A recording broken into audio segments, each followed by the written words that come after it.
Everyone, I want to welcome you all to the Budget, Finance, and Investment Committee report for April the 6th, 2023.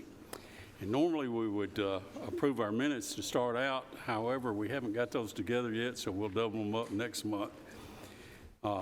So the first thing on our agenda will be an investment report.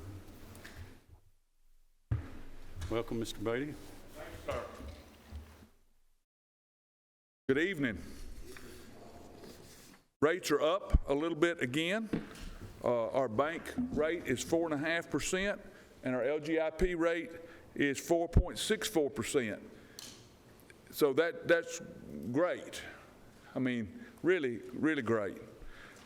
But the longer term market is down a little bit. Now, who knows?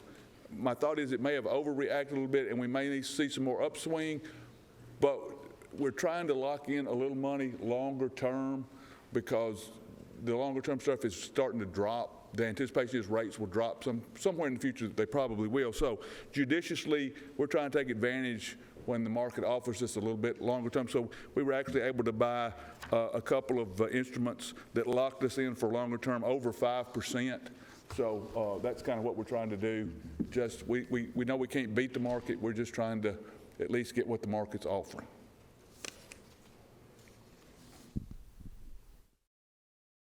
Motion to approve the report. I have a motion to approve. Second, Commissioner Irvin. Any questions? All in favor signify by saying aye. Aye. Any opposed? Motion carries. Thank you, Mr. Thank you, sir. Next is our fund condition report. We'll call on our finance director.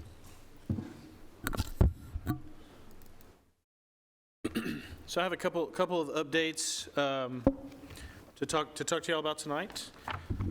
Sorry, I'm getting all the papers.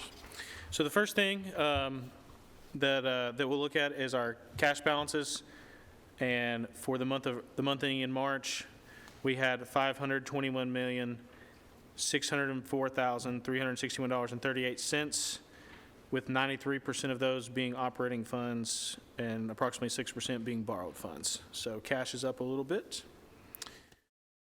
And then now I want to transition to our revenue report, and I want to point out a couple of things on there. So we do have some good news. So I always bring bad news, so I'll try to bring some good news tonight. So as of today, we've collected 96.06% of property taxes, so we're right in line with where we should be. Also, our hotel motel tax continues to be up approximately 16%. Then I want to talk about sales tax, and then this is where I'll give some good and some bad news, because it can't all be good, can't all be bad. So the good news is sales tax is still up. It's up approximately 8.76%. However, I've been kind of reporting a trend. However, last month, our Citus sales tax actually went negative 2.43%. So we're still up overall, but we are slowing a little bit in sales tax collections. So then one of the other good things is our investment income is up almost $4 or $5 million in that range at this point in the year. So that is kind of offsetting some of the other revenues that are down. So I think that is good news. As the trustee stated, we're earning quite a bit on interest, and will continue the rest of the year. So I think that is good news. And then I want to touch on a couple things as this I guess will be the last update before we present the budget next month. And so as we work through that, just keep in mind some of the constraints we have with our budget right now, being some of the deficits we have. I know we'll probably bring some of that up tonight, but just keep that in mind. And with that, I'll take any questions. Any questions for the director? Quick question. Do you have other concerns? I mean, you touched very briefly at the end, and if there's any, because we're fixing to go into budget season, we're fixing to go into challenging times. So I think one of my biggest concerns right now, as we look at the budget where we stand, through March, so we're through a good chunk of the year. I think one of the biggest concerns I have is probably where we stand with our general fund. I know tonight there's probably going to be quite a bit of discussion on our debt service fund, but please don't forget our general fund as well. We've added quite a few new positions over the last 2 years, I think a little over 200. And so please keep that in mind as we talk a lot about the debt service, a lot about property tax. We are currently operating off about a $21 million budgeted deficit. I don't think we'll end there, but please keep that in mind as we work through our debt service conversation tonight. I had a question for you, Michael. You said our situs tax was down. You talking hotel motel tax? No, I am talking our situs portion of local option sales tax. So let me give you a little bit of context. I did pull it up because I just wanted to touch on that. So overall, sales tax is up, like I said, for the year, 8.76%, which that is good news. That's historically high in my experience. Generally, sales tax runs anywhere from 3 to 4% growth every year, but the last 2 to 3 years, it has ran historically high. So a little looking at the trend here. In July, our county portion of situs taxes, that's directly that goes into our county general fund, it was up about 30% in July, 28% in August, 15% in September. In October, it was 11.56%. November, it was 6.3%. December, it was 3.6%. January, it went back to 9%. In February, when we got that money in, it was negative 2.43%. So it has started trending down. I just make that a point to say we can't get used to that historic growth in sales tax. That's not, if you look back over a 10 or 20-year period, that's not normal at those percentages. It normally grows and fluctuates in that 3% range. So I think we're getting back to those norms. But during COVID times, sales tax was up anywhere from 20 to 30% some months. And I think we're getting back down to where we normally are. Well, my question was because, we have the TSSAA high school basketball tournaments out here. And, of course, we have a lot of visitors in the county. I was just wondering if that period would have taken in that. So sales tax, it takes 2 months to get to us.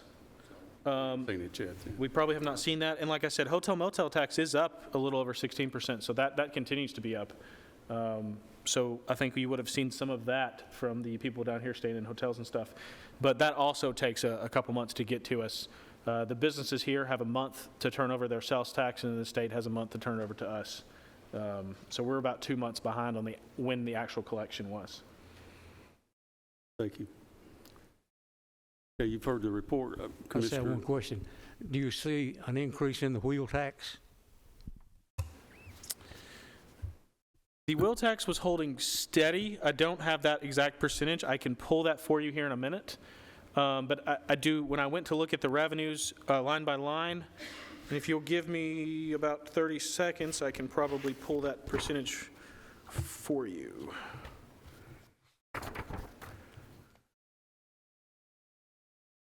So through March, we have collected 70%, and this is the general fund now, this is the general fund's portion of wheel tax. We have collected 70% of budgeted wheel tax, which is probably a smidge below where we should be if you do the math. But I mean, we're right on historical averages there, pretty close, within a few percentage points. Thank you. Motion to approve. Okay, I have a motion to approve the report and a second. Any further questions?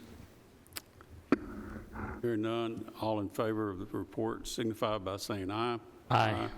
Any opposed? Motion carries. Okay, next is our risk management financial report. Ed's on his way up.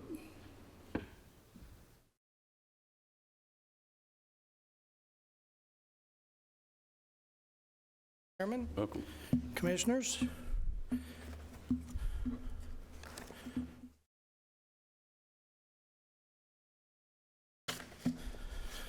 $264 fund report for the month of March 2023. You see the revenue is $3,391,273. Expenditures, $2,674,823. Revenue less expenditures is a positive $716,414.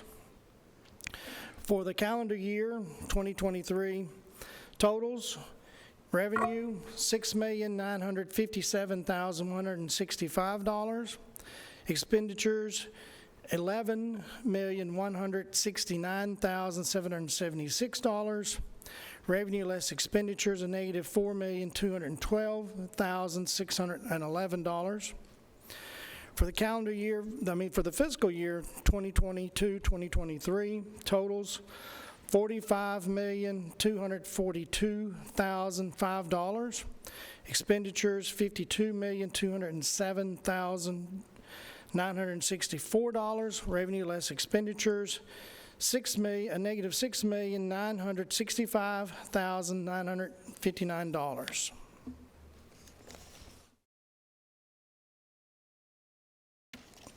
$266 fund for workers' comp for the month of March 2023. Workers' comp is $916.07. OJI, $46,209.01. Total for the month of March, $47,125.08. Year-to-date total, workers' comp, $1,358,957.31. OJI, $406,833.40. Year-to-date total, $1,765,790.71. County attorney expenses for the month of March, $31,625.46. And Mr. Chairman, that concludes my report. Okay, you've heard the report. Are there any questions for Mr. Elam? Have a motion to approve the report. Second. And a second. Any other questions? Hearing none, all in favor signify by saying aye. Aye. Any opposed? Motion carries. One thing I want to mention, and Ed, thank you for your report. We'd had a request to introduce the folks as they come up to the podium. I usually do that, but for the rest of us, and then in the future, as you come up, I want you to state your name and your position. That way, folks at home on television, they don't know us all, and that way, they'll know who we're talking about. I am Director Ed Elam for the Insurance and Risk Management. I would also like to wish all of y'all a very happy Easter. Thank you, Ed. Got it. All right, next on the agenda is a general fund budget transfer for the Election Commission. I see Mr. Farley headed this way. Good evening, everyone. Alan Farley, Administrator of Elections. I have a small budget amendment to present before you tonight. This budget amendment is requested to provide sufficient funds for part-time workers, as the cost was more than initially budgeted due to the August and November elections. So just a little housekeeping, getting it back in order. Increased part-time personnel, $15,000. Increased line item 201, Social Security, $930.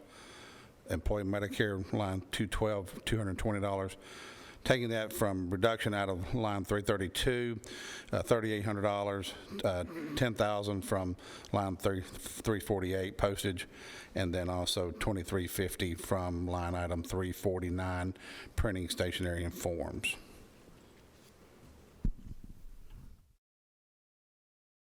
Okay, you heard the request. Mr. Chairman, this is just basically a line item transfer of funds, no new money.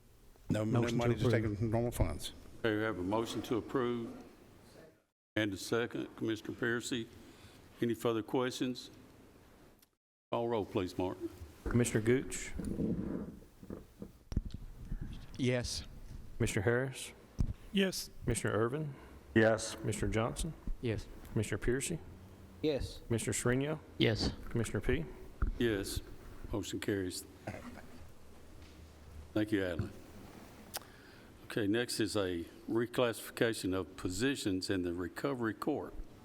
And who do we have here tonight for it? Ms. Riggs?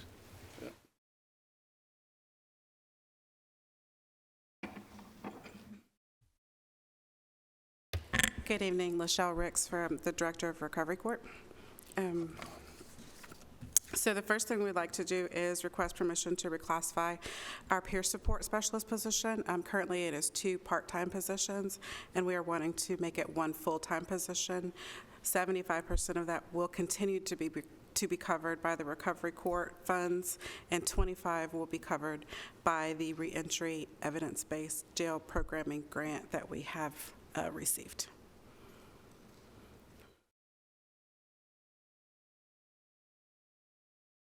Do you anticipate an increase in next year's budget because of this change?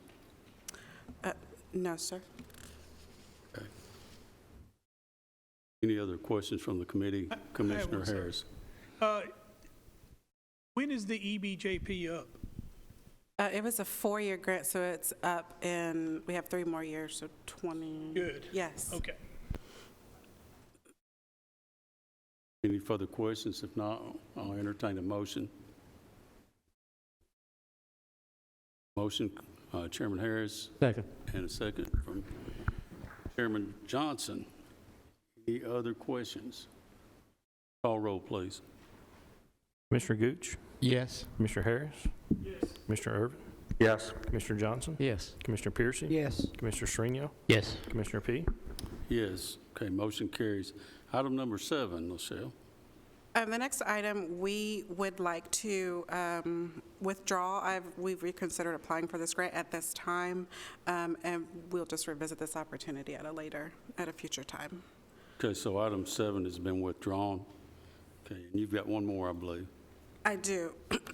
So we have a couple of budget amendments.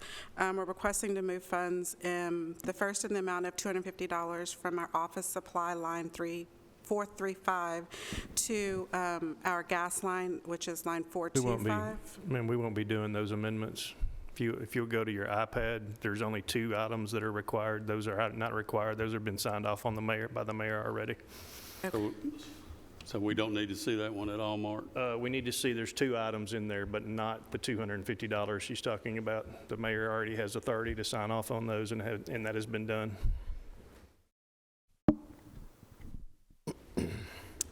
Okay. So we are requesting permission to move funding from our Veterans Court grant for the purpose of purchasing a smart TV. The state has already approved this grant. We'll be moving funds from line 599 and line 499 to our equipment line, which is 709. You'll just swipe left there. You've got one more there. Mhm. Okay. And we're also requesting permission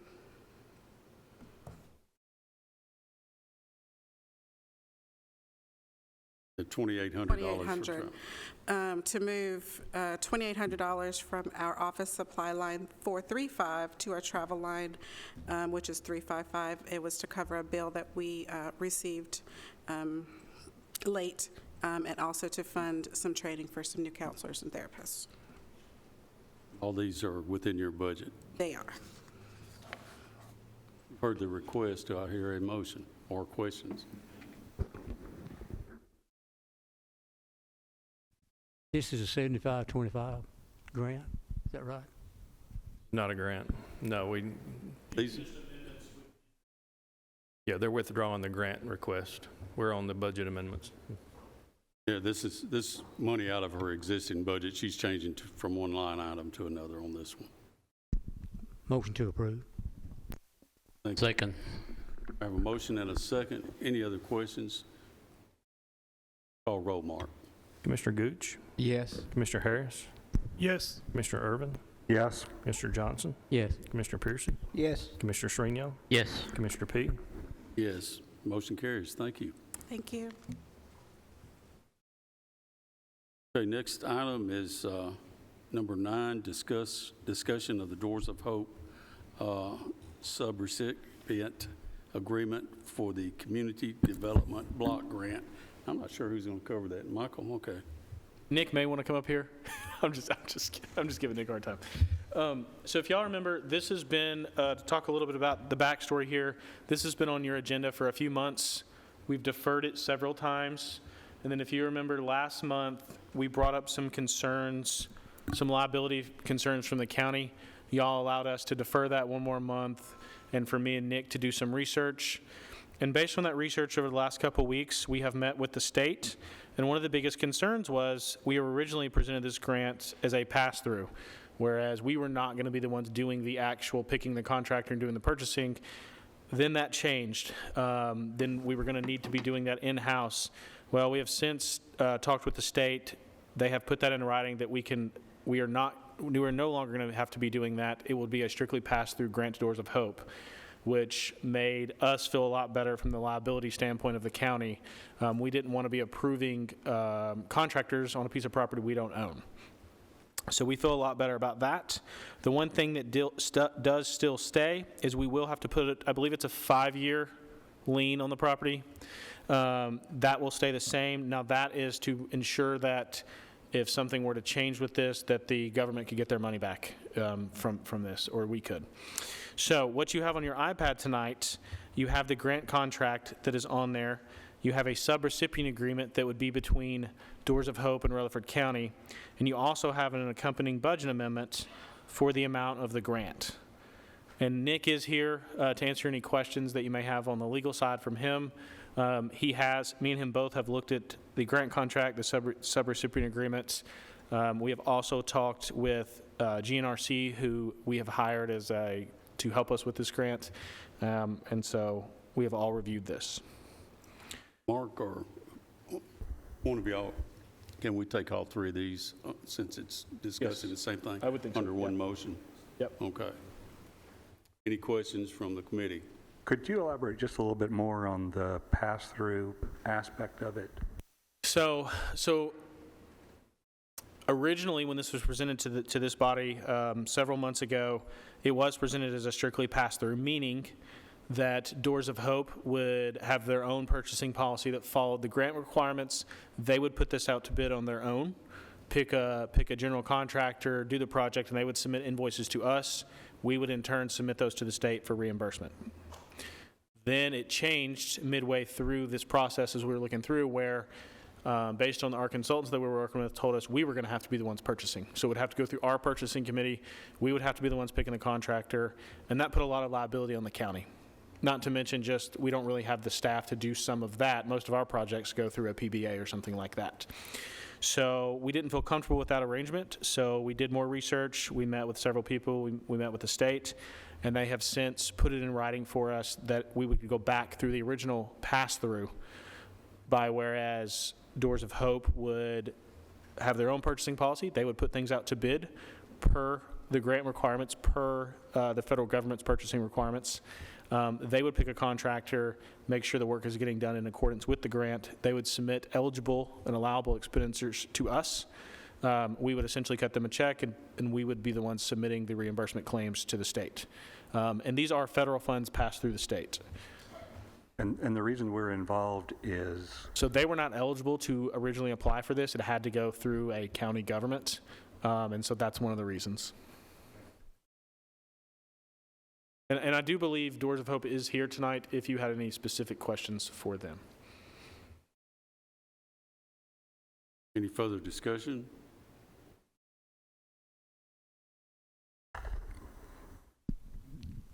Motion to approve. Second. I have a motion and a second. Any other discussion? Call roll, Mark.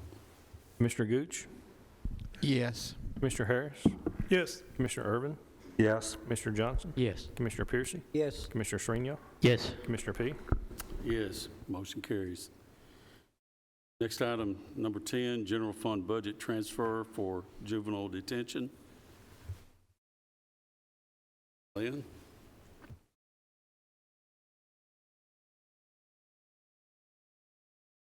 Good evening, Lynn Duke, Director of the Juvenile Detention Center. Tonight I have a budget amendment that requires no new money. This is existing money within our line item, within our budget. I would like to move $15,145 from line item 399 and move that into line item 340. Basically, I have medical expenses that were not originally, I didn't have enough money and funded in that line item.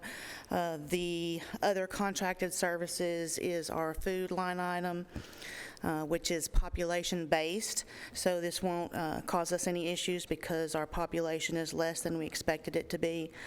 And other than that, if you have any questions, I'll happily answer them. Commissioner, or Chairman Harris, excuse me. Director Duke, how many children do we have right now? When I left the building, there was 13. 13? Yes. Is that low, high? Since COVID, it's low. Generally, it's around 15 or 18. 15. And how many are from out of county? Probably, I would say right now 3. Okay, here's my question. Medical and dental services that you're asking for, no problem with that whatsoever. When we take in out of county, does that county pay us back for this, or? So none of the, okay, so the medical that this is specifically discussing is sick call, passing prescription medication via our nurses, 14-day physical that is required by minimum standards. So these are things that everybody that's in detention is required to have. The additional things that people might think of with medical services would be, we don't do any dental, that's just the name of this particular line item. But anytime a young person were to go to the hospital or to a doctor's appointment, that's not what this is talking about. This is just talking about basic medical care for young people that are in detention, just making sure that while they're there, they're taking their meds like they're supposed to, and things like that. So to answer your question, no, they don't reimburse us, but it's a medical contract for those services that the nurses do as far as med passes, physicals, and sick call. If we had a inmate that, say for some reason they develop cancer or whatever and had to have major medical cost, we could actually send that person back to their county. You know, this is something that we've got the right to do on any of these contracts we've got. So as far as being hurt by, you know, medical costs like that, we can change that if we need to. Am I correct? That's on that? correct. And it doesn't have to, our contracts with other counties or other agencies are set up that for any reason, if we just need that bed for a Rutherford County kid, even though that particular out-of-county child is not problematic in any way, we can request that they come pick them up and at any time for really any reason. Okay. You've heard her request for transfer. This basically covers just generalized medical services. Right, just regular correctional health services. Is the fee that the other counties pay, is anything factored in to cover this, you know, that, you know, basically? So the fee for out-of-county youth is $175 per bed per day. That is kind of slightly above average for juvenile detention care across the state. There are some that are due as low as $130, and the last one that I heard that was high was about $220. But the facilities that charge $220 are also doing extra responsibilities like transporting them to and from doctor's appointments. If we have a out-of-county youth that requires medical care or a doctor's appointment, they actually come and transport those youth and take them where they need to go. So again, the short answer is no, we don't charge them extra for that, but I feel like that our daily rate is competitive. Basically, there is a little buffer in there with the fee that you're charging, correct? Well, I believe so, yes. Motion to approve, Mr. Chairman. I have a motion. Do I hear a second? And a second. Any further questions? Call roll, Mark. Commissioner Gooch? Yes. Commissioner Harris? Yes. Commissioner Irvin? Yes. Commissioner Johnson? Yes. Commissioner Piercy? Yes. Commissioner Srinial? Yes. Commissioner P? Motion carries. Thank you, Lynn. Thank you. Okay, next on the agenda is amendment to the FEMA COVID-19 grant. Do we have someone here to help us with that? I don't see Director Clark. Over that, Michael.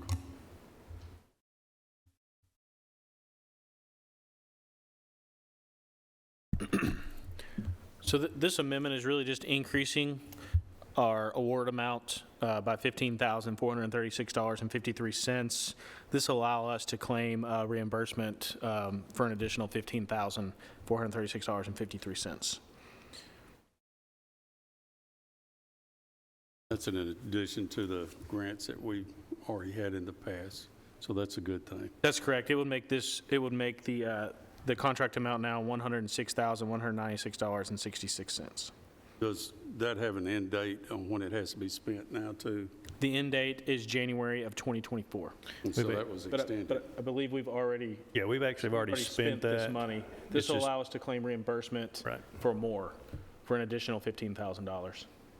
This is some of those funds that we spent right after COVID started to buy gloves and masks and all those kinds of things. And the federal government has come forward and actually taken the 12.5% away from the state, and it is fully funded federal money now. Okay, So- thank you. Any other questions from the committee? If not, I'll entertain a motion. I have a motion to approve. Second. A second. Commissioner Sereno. Any further questions? Call roll, please. Commissioner Gooch? Yes. Commissioner Harris? Yes. Commissioner Irvin? Yes. Commissioner Johnson? Yes. Commissioner Piercy? Yes. Commissioner Srinial? Yes. Commissioner P? Yes, motion carries. Next up is the general fund budget amendment for the county clerk. See Lisa on her way.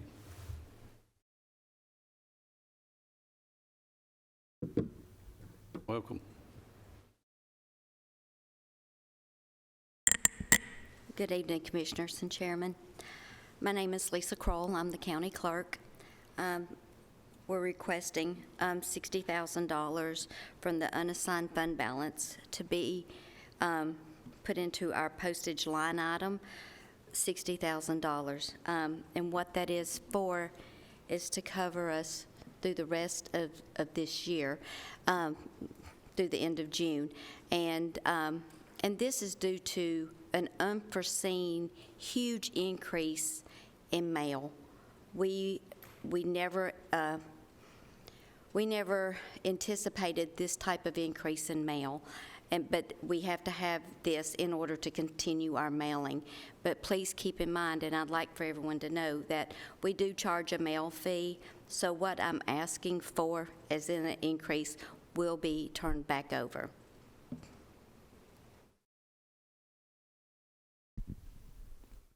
Any other questions for Director?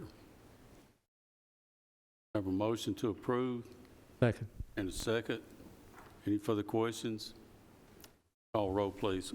Commissioner Gooch? Yes. Commissioner Harris? Yes. Commissioner Irvin?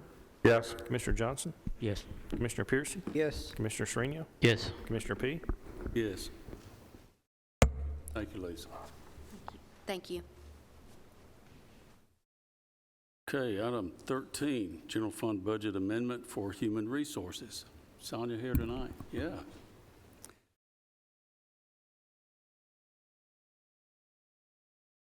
She was hiding behind a column from me. I couldn't see her. Welcome. Good evening, everyone. My name is Sonia Stevenson, and I'm the Human Resources Director. And the budget amendment I'm requesting is to increase revenue in contributions and gifts by $16,750, and to increase expenditures in other charges out of my 599 line. We received 3 donations. We did a meal packing event back on March 11th. And some of the commissioners participated, employees, department heads. And this event put up close to 57,000 meals back into our community for those that are food insecure. And so I need the donations to pay for the product that we use to package the meals. And these donations came from Smyrna Ready Mix, Wright Brothers, and Rogers Group in order to fund this for us. And that is my request. Okay, you've heard the request. Any questions, or I'll entertain a motion. Motion to approve, Commissioner Piercy. Second. Second, Commissioner Sereno. Any further questions? Call roll, please. Commissioner Gooch? Yes. Commissioner Harris? Yes. Commissioner Irvin? Yes. Commissioner Johnson? Yes. Commissioner Piercy? Yes. Commissioner Shrino? Yes. Commissioner P? Motion carries. Thank you, Sonia. Thank you. Next is a general fund amendment for the garage. Michael, I think you can take that for us then. So this amendment is obviously for our county garage, and the reason that we are having this amendment is we replaced a transmission in one of our vehicles that was unexpected, and we've just had additional vehicle maintenance on some of our older vehicles. But the main reason for this is we had an unexpected new transmission that we had to place in one of the vehicles that we have. Any other questions from the committee? This is coming out of unassigned fund balance? That is correct. There's no other account? Well, I don't know what department this was for. Do you, Michael? This is in the mayor's, from the mayor's department. The mayor's office generally handles the county vehicles budget. And so they didn't have any else in the vehicle parts budget to really pull that dollar amount from. That's a very small budget. Yeah, thank you. Motion to approve. We have a motion. Second. And a second. Any other questions?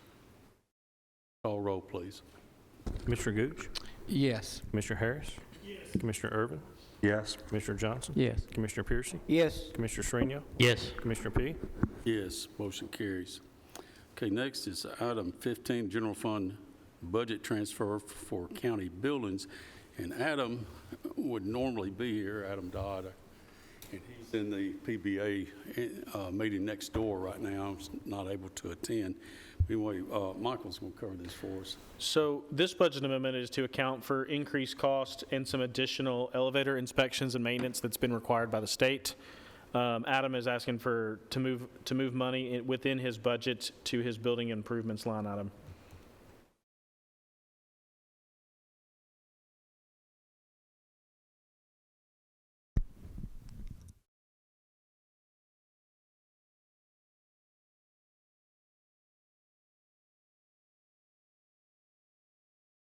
Up here. This first one has got to do with elevators. And the new law makes it a requirement that we test them. What is it, every 5 years, I think he told me? Yeah, they compress the time. We have to get a more frequent inspections. And so he's requesting moving money out of his building improvements line to his maintenance and repair line. So that's a movement within his budget. Yes, that's correct. It's just a line item transfer, isn't it? Yes, sir. Motion to approve. Okay, I have a motion Second. and a second. Any other discussion? Call roll, please. Commissioner Gooch? Yes. Commissioner Harris? Yes. Commissioner Irvin? Yes. Commissioner Johnson? Yes. Commissioner Piercy? Yes. Commissioner Shrino? Yes. Commissioner P? Yes, motion carries. Item 16 is also for Adam, and this is an application for an energy efficient and conservation block grant. And So this is a grant through the Federal Department of Energy, and what this grant would be used for if we're awarded that and if we're allowed to apply would be for an HVAC upgrade, and I believe it's at the Recovery Court building.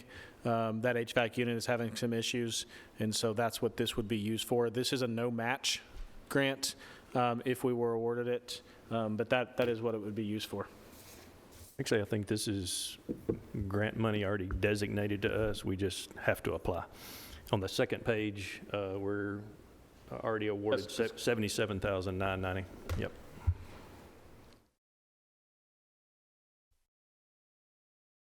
Any further questions from the committee on this? If not, again, I'll entertain a motion. Motion to approve. Second. Motion and a second. Any other questions? Call roll, Mark. Commissioner Gooch? Yes. Commissioner Harris? Yes. Commissioner Irvin? Yes. Commissioner Johnson? Yes. Commissioner Piercy? Yes. Commissioner Shrino? Yes. Commissioner P? Yes, motion carries. Item 17, general fund budget amendment for fire rescue.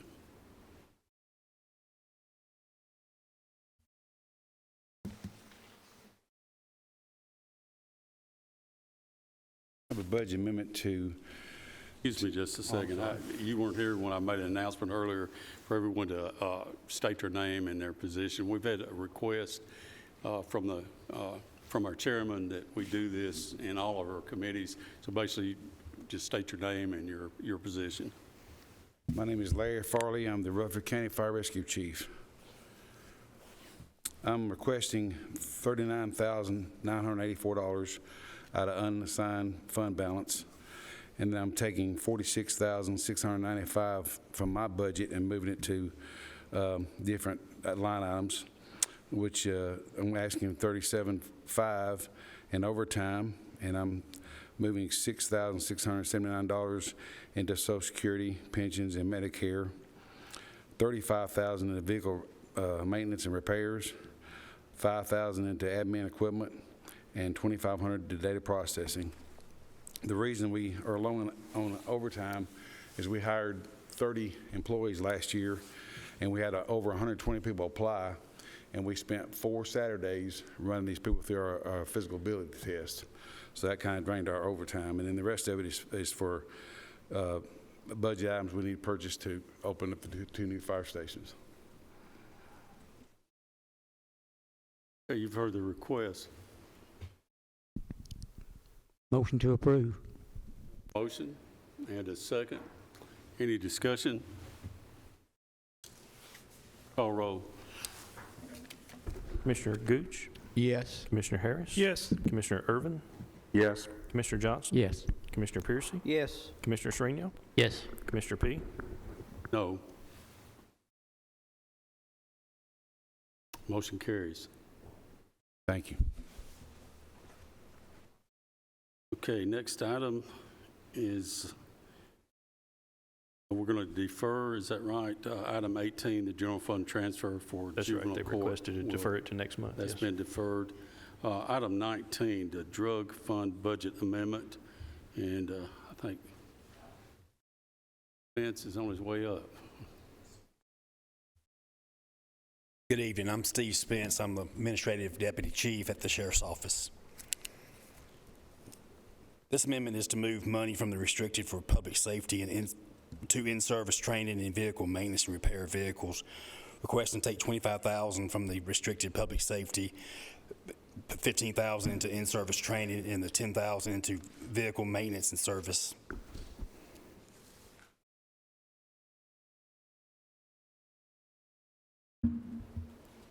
Okay, you've heard his request. Are there any questions for Vince? Hearing none, I'll entertain a motion. Motion to approve. Have a motion Second. and a second. Thank you. Any other questions? Call roll, please. Commissioner Gooch? Yes. Commissioner Harris? Yes. Commissioner Irvin? Yes. Commissioner Johnson? Yes. Commissioner Piercy? Yes. Commissioner Shrino? Yes. Commissioner P? Yes, motion carries. Item 20, general fund budget transfer for the sheriff's office and jail. And again, Yes, sir. This amendment is to move money from the guard's salary to building improvements, requesting to move $200,000 from the guard's salary to the building improvement line item. is this for the hot water heater, or is this just regular? Yes, sir. We're going to use these funds to replace the hot water heater that we have leaking. You also have that other item, your sheriff item on the same agenda. The next amendment is to move money from dispatcher and radio operator salaries to maintenance and repair of service of vehicles, and move money from youth services officers' salaries to gasoline, requesting $60,000 from dispatcher's salary to the repairs of vehicles, $40,000 the repairs and maintenance of vehicles, $20,000 the vehicle parts, and then asking $140,000 from youth services salaries to the gasoline line item. These are all still within your budget. Yes, sir. Any further questions? Not, I'll entertain a motion. Move to approve. Chairman Gooch, thank you. Second. Piercy, any other questions? Call roll, please. Commissioner Gooch? Yes. Commissioner Harris? Yes. Commissioner Irvin? Yes. Commissioner Johnson? Yes. Commissioner Piercy? Yes. Commissioner Sereno? Yes. Commissioner P? Yes, motion carries. Next, you've got an application for the FY23 Department of Justice Community-Oriented Policing. Yes, sir. We're requesting to apply for the financial year 23 Department of Justice Community-Oriented Policing Service Grant. The grant is a 3-year grant. It's a matching grant, 75-25, and we intend to utilize this money to continue our opioid unit we currently have. You know how much you intend to apply for? Not yet. Okay. So is this, I'm sorry. No. So is go this ahead. for us to hire more officers for our task force? Yes, sir. The current grant expires June 30th, and we're going to pick up with this one to add more to their unit. Okay, so we're at 5 right now, Yes, sir. so this will get us up to 7 or 8? Possible 5. We're looking at 5 right now, but like I was telling Mr. Tucker, we've not decided on how much we're going to request. I have a motion to approve, sir. Okay, I have a motion to approve and a second. Now, this is approval to apply, and it's a 25% match. Now, you said you didn't know what the total would be. No, sir. We'll come back and ask for the appropriation for the approval of the money. Any other questions from the committee? Call roll, Mark. Commissioner Gooch? Yes. Commissioner Harris? Yes. Commissioner Irvin? Yes. Commissioner Johnson? Yes. Commissioner Piercy? Yes. Commissioner Sereno? Yes. Commissioner P? Yes, motion carries. Okay. We are requesting to apply for the financial year 2023 State Criminal Aliens Assistance Program, the Office of Justice Program. The Department of Justice makes the payments to eligible local government incurred costs due to incarcerated of undocumented aliens during the last 12 months of the period. If we are awarded this grant, we request that the mayor be able to accept and sign the agreement. Yeah, you've heard his request. Any questions on this? And this is a grant I know that we've had in the past, maybe not last year, but I've seen this before. Yes, we've had it every year for the last few years. It's no match, and it covers the reimbursement of undocumented subjects that's in the jail more than 4 consecutive nights. Steve, would this also include working with the agency that y'all usually have to help pull the data? Yes, they pull the data to get to the exact who qualifies for reimbursement. So you would want to include the ability to work with that same agency again? Or is that what your intention is? Yes, sir. Okay. Any questions? Motion to approve. A motion Second. and a second. Any other questions? So is there an amount on the grant, or you just? On the scout, they take how many people it qualifies. They have to be arrested for 3 misdemeanors and 1 felony. We send them a list of all the foreign-born that's been booked into that period, and then they give us an reimbursement amount for whoever qualifies for reimbursement. And so to qualify, they have to be 3 misdemeanors and 1 felony arrest on their history. Any further questions? Call roll, please. Commissioner Gooch? Yes. Commissioner Harris? Yes. Commissioner Irvin? Yes. Commissioner Johnson? Yes. Commissioner Piercy? Yes. Commissioner Sereno? Yes. Commissioner P? Yes, motion carries. Thank you. Have a good evening. Item 23, solid waste budget, solid waste fund budget amendment. Welcome. Commissioners, I'm Bishop Wagner. I'm your solid waste director. I would like to request that we move money from our 359 line, which is, move it from the 402 line, which is an asphalt line, to the 359 line within the solid waste, my current solid waste budget, for $100,000 to cover the cost of recycling tires. This should get us to the end of the fiscal year.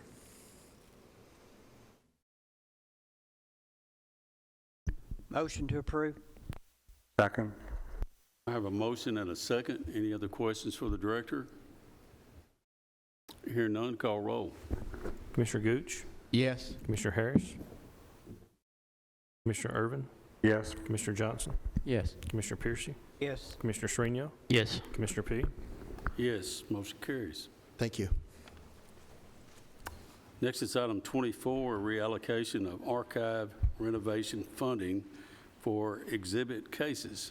I see Mr. Lodell on his way, so.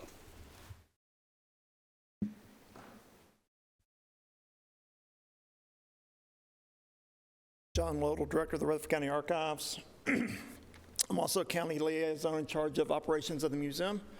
And what we want to try to do is allocate money for new museum cases to go into that museum space downstairs in the amount of $19,666.16 from archives renovation funding from when the archives was added on to a couple years ago.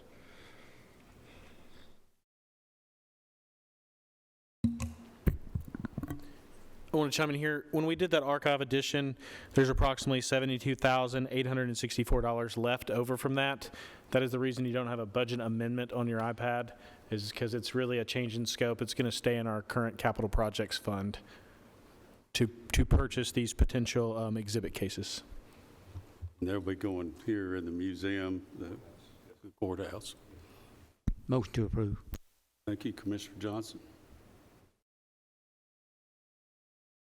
Second, Chairman Gooch. Any further discussion? Call roll, please. Commissioner Gooch? Yes. Commissioner Harris? Yes. Commissioner Irvin? Yes. Commissioner Johnson? Yes. Commissioner Piercy? Yes. Commissioner Shrino? Yes. Commissioner P? Yes, motion carries. Before we head into item 25, which is going to take a few minutes, I assume, we've got, I'd like to insert this. We've got some money that was a grant for critical thinking for at-risk youth that we hadn't been able to use where we originally thought we could. But Michael, if you would. Well, ask Dr. Sullivan. Okay, This Dr. kind of Sullivan, relates to please. Dr. Sullivan as well. That's why we wanted to stick it in here at the front end. So we were donated $5,300 for at-risk youth for a critical thinking program. And that money, after talking with Dr. Sullivan, we feel that that could be used at potentially Daniel McKee or Smyrna West. So we would like this body to accept that $5,300 to be able to put in the school's 141 fund. Any questions for Michael or the director? Here none, I'd consider a motion. So moved. Second. And a second, thank you. Here no other discussion, call roll, please. Commissioner Gooch? Yes. Commissioner Harris? Yes. Commissioner Irvin? Yes. Commissioner Johnson? Yes. Commissioner Piercy? Yes. Commissioner Shrino? Yes. Commissioner P? Yes, motion carries. All right. Next up is the item 25, Education Capital Projects Fund Budget Amendment. Dr. Sullivan, if you'll introduce yourself. Happy to. Jimmy Sullivan, Rutherford County Director of Schools. Thank you, Commissioners, for having me. This first one we have is a really controversial one. I'm just joking. It's definitely not.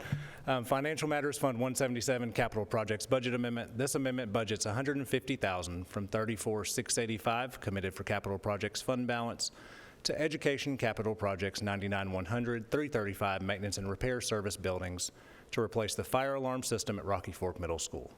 This project is being pulled from fund balance because it's a new project and an emergency replacement due to the system being struck by lightning.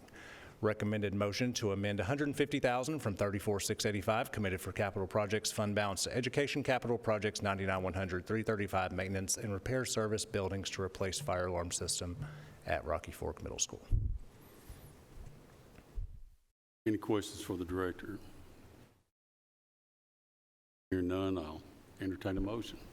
Mr. Chair, we heard this in Health and Education, and I think it sailed through, so even though it's controversial, my motion is to approve. Chairman Gooch has a motion. Mr. Irving, second. Any other discussion? Call roll. Commissioner Gooch? Yes. Commissioner Harris? Yes. Commissioner Irvin?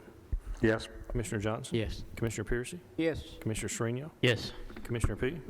Yes, motion carries. Now, item 26. Yes. Funding for high school additions. So item 26, and Chairman, if you don't mind, I'd like to give just a brief history and a couple just updates, if that's okay with you. Yep, of course. Okay. So thank you, Commissioners. I know several of you are new to budget, so I'm new to this role as far as this going through budget as well. So I went back and read all of the minutes from budget, health and ed, full commission, school board, all of that over the last couple months. So this started January 29th, 2022. Our Rutherford County School Board approved a 5-year building plan, all high school additions. It moved to February 22nd, the health of 2022. Health and Ed sent back for our school board to prioritize, which is exactly what our school board has done, so I thank them for that. We based that out over 2 years. On March 10th, our board sent all 5 as priorities for ranking. Our board ranked them on March 22nd, 2022. On March 29th, it was presented for construction costs for 2 schools. During that Health and Ed meeting, there were multiple motions, so this has been a controversial topic for quite a while. Ultimately, and this came straight from Health and Education's minutes from March 29th, Commissioners Phillips moved and seconded by Commissioner Blair to approve the design cost for 5 high schools, and it was in all caps, the intent to fund the construction of the top 3 schools. That was Phase 1 Riverdale, Phase 2 Oakland, Phase 1 Riverdale, Oakland, and Smyrna, Phase 2 Laverne and Blackman, and that motion passed unanimously. That moved us to April 21st, a special projects report where all 5 designs were included on the special projects. On June 21st, Commissioner Blair, moved by Phillips, looked at $136,017,000 in funding for renovations at Riverdale High School, Smyrna High School, and Oakland High School as presented and forwarded to budget. That was unanimous. June 22nd was the Budget Committee. They were looking at bids for November of 2022. Commissioner Allen moved to authorize to Riverdale, Oakland, and Smyrna an estimate of $136 million pending bids from November 22. There was not a second, so it died at that time. Many of you were commissioners at that point as well. That got us to June 27th, 2022 with the full commission. At the full commission, there was a motion 21-0, motioned by Allen, seconded by Commissioner Blair, to fund the expansion of Oakland High School, Riverdale High School, Smyrna High School, estimated at $136,017,000. There was a caveat that no work will be authorized until after the contractor bids are submitted and funded by another vote of the full commission, which is kind of gets us to where we are right now. Before we start, I know there have been questions about our budget cycle upcoming, so I wanted to address those since that will ultimately come before this body as well. First was we are developing our budget. Our board has not approved that yet. We've had several work sessions, but with Mr. Runyon and myself, our different department chairs, we will not be asking for anything above maintenance of effort for our 141 fund. So maintenance of efforts required by state law, which is the same amount that was allocated last year, will be what our request and allocation is this year. You will see an increase in our budget because we're getting increases from TISA. So everything that we're requesting to do, growth positions, raises for faculty, or for our staff members, and being able to attack some of the projects that we have. We have 3 priorities as a district. 1 is staffing, 2 is behavior, 3 is our buildings. We'll be able to do that with the extra funding coming from TISA. And so again, all we're asking for is truly what's required for maintenance of effort. The second part we will be asking for, just to be completely transparent, we'll be asking to keep the money, just the money. I know that the penny value may increase some, the exact amount that we have in Fund 177. So we last year moved 7 pennies from general purpose school budget to Fund 177. That came out of our general purpose school budget, moved into 177, which in in turn lowered the county commission's maintenance of effort. So we are asking to keep the same amount that we have in there currently. Not the same pennies, just the same amount. So that gets us to kind of where we're looking at from as far as our budget assurances. The next thing I want to just hit on before we really start talking about these additions is really the reason for the additions, because that has had a lot of questions. What are the reasons? Ultimately, we want to make sure we're providing a similar education to all of our students no matter what their zip code is. We have new buildings, we have older buildings. One of our 3 priorities that I just mentioned again was making sure that we were taking care of all of our buildings in our county. Because ultimately as a county, outside of our students being and our constituents being our biggest asset, our buildings are the biggest financial asset that we have in our entire district. Second, we are looking to gain seats.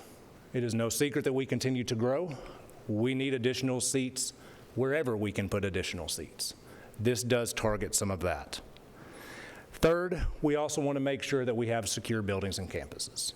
That is ultimately a goal that we continue to look at. That is not unique to Laverne. That is not unique to Smyrna, to Oakland, to Riverdale, to Blackman, to John Coleman Elementary. We are always looking to ways to secure our buildings. We do have 2 open campus high schools, and that is not for debate that we want to try to make sure that we can secure as best as possible.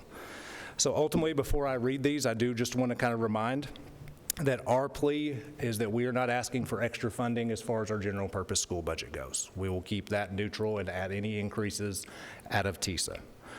We also are concerned that further delaying this project is going to further delay any work that we will be able to do to gain seats and make our facility secure.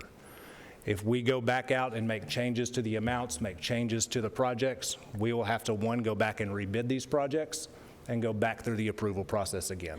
We have already 15 months behind when we started this. We want to make sure we're able to continue.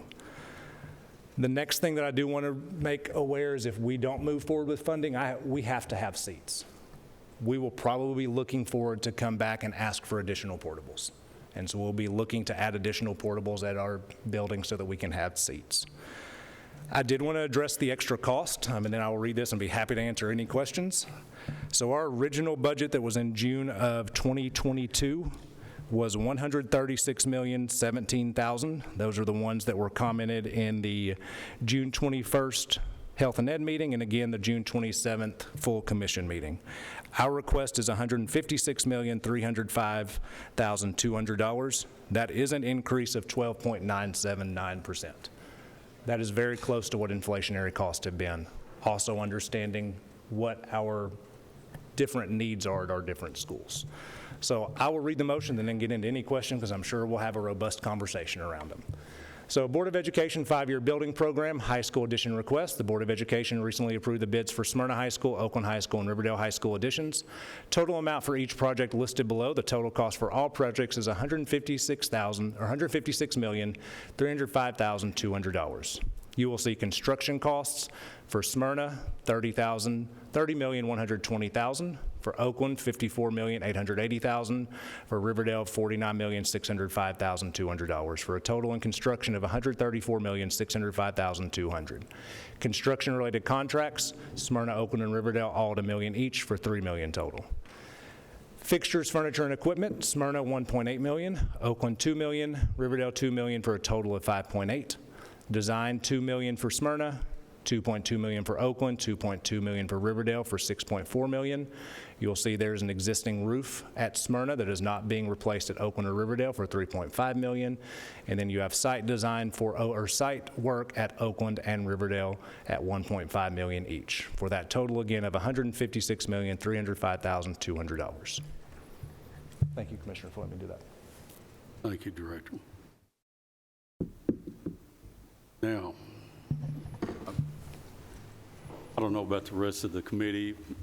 I've been getting and fielding quite a few calls on this. Of course, we've been looking at it for a while. This is will actually be probably a substantial increase, even though we're not seeing an increase from the director's budget, which I'm glad to hear.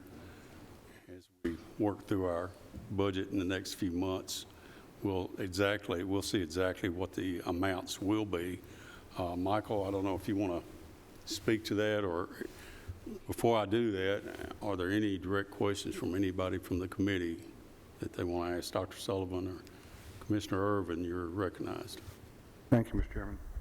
Yes, I have a number of questions. The school board's asking for $156 million for 3 additions.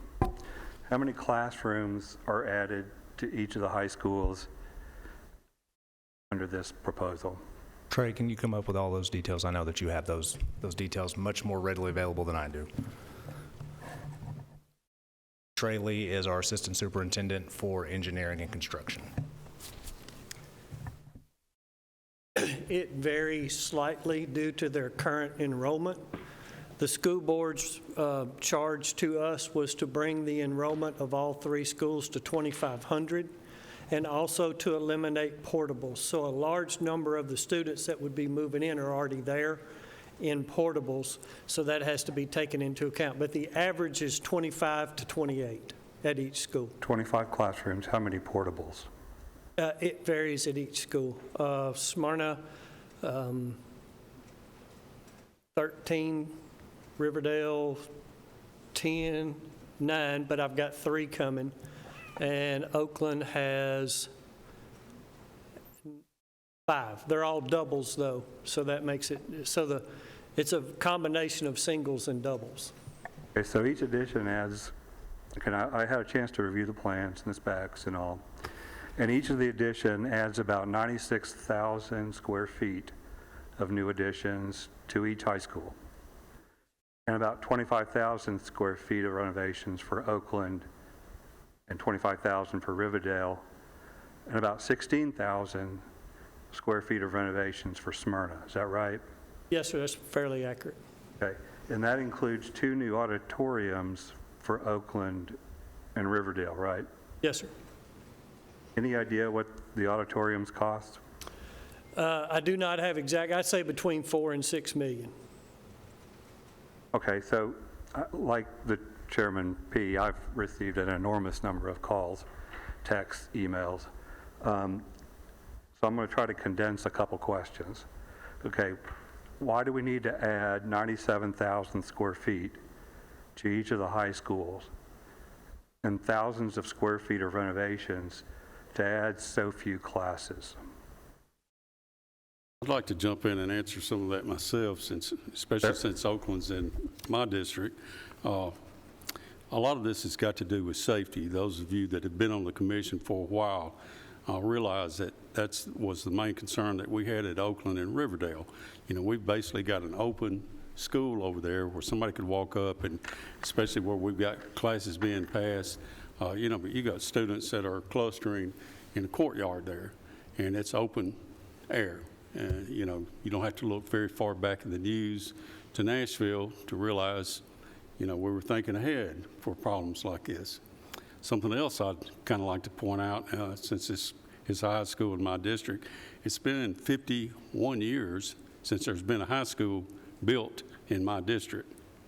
Now, I've been really happy to vote yes for just about for every school addition that's happened, from the northern end of the county over to the west and the other sides. But the folks in my area, they know that education is important, and it's important to me, and I know it's important to this commission because we've done the funding, and we've got one of the best school systems in the state, if not the nation. It's something we can really be proud of, and it's something I'd like to see continue. But as far as these seats there, they're needed. We've got a growth rate that's 2%. When I was on the commission earlier, we had a 4.5% growth rate. Of course, we have more students now, so still equaling about the same amount of students. And we were building almost a school to a school and a half a year. Of course, the schools weren't quite as expensive as what they are right now. But personally speaking, this is a safety concern. It's always been a safety concern, and it's also been a seats for students concern. When my daughters entered Oakland High School, my oldest daughter, I was sitting there and listening to the teacher give us an explanation of what we were looking for. And he explained at that time, Oakland had 2,600 students, which was more than the population of the city of Woodbury, Tennessee. And when the school traffic let out, of course, you would know it. That was actually before some of the additions that had been put onto Oakland and Riverdale. You know, we're down a little bit now, but we're fixing to have a rezoning countywide. And we do that rezoning countywide, you'll see that these numbers will be equalized out.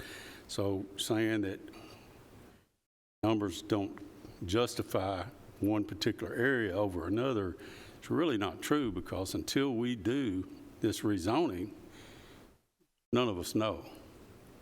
But as far as answering your question, Commissioner, you know, this is a safety concern for me. It's a safety concern to my constituents and yours, because there's a lot of yours go to Oakland High School, and some of mine go to Riverdale, some of these other schools that are around. But to me, this is a safety concern, plus continuing our education. The problem that I've got with this, and I'm going to run on for a minute or two, is yes, this is probably going to cost us some money, but I blame that back on our state legislature. We have been begging them for years to help us enact impact fees to help us pay for this growth. We didn't have one of them step up and sponsor these bills this year. Not one of them. Now, that's usually because of the homeowners, not the homeowners, but the home builders and the realtors have a very strong lobby at the state. And the thing that they don't understand, well, of course they do understand, the first thing that a company asks when they come to Rutherford County is, do we have good schools? You know, my children are going to be going to school here. That's one of the most important things that they're asking. Where are my kids going to be going to school? And also, before they even move here, they want to know if they've got a good educated workforce. And basically, education is what is fueling this. This is what's providing jobs for our children, our grandchildren, and in the future here. And I think that it's vitally important to us to continue building. Now, we put this off. I'll tell you what's going to happen. We're going to end up with a higher cost if we put this off. We're already behind almost 4,000 students right now. We hadn't built anything, 3 years, almost 4, where we've been averaging 1, sometimes 1.5 schools a year. And guys, you put this off again, you know, all we're doing is giving ourselves a little more rope to hang on, and I personally think it's long enough now. Chairman Phillips, you had a question? I wasn't. Questions, and the decisions that will be reached tonight, of course, will have to go for the full commission for further debate. But this is a... Is your mic on, Chairman? I hope so. Now, okay, thank you. I wasn't hearing you well. I usually don't have a big problem in anyone hearing me, but I'll even speak a little bit louder. This is a project that has been kind of on the commission's radar for a number of years. Last year's commission wanted to move a little bit more rapidly to take some of this decision-making process off of the new commission that was going to be seated.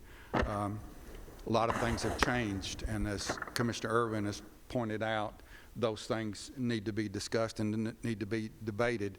But I had Oakland at increasing classrooms by 35, including labs.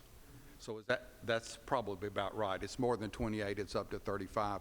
But since Oakland is near and dear to my heart, my wife went there, and my 2 sons went there.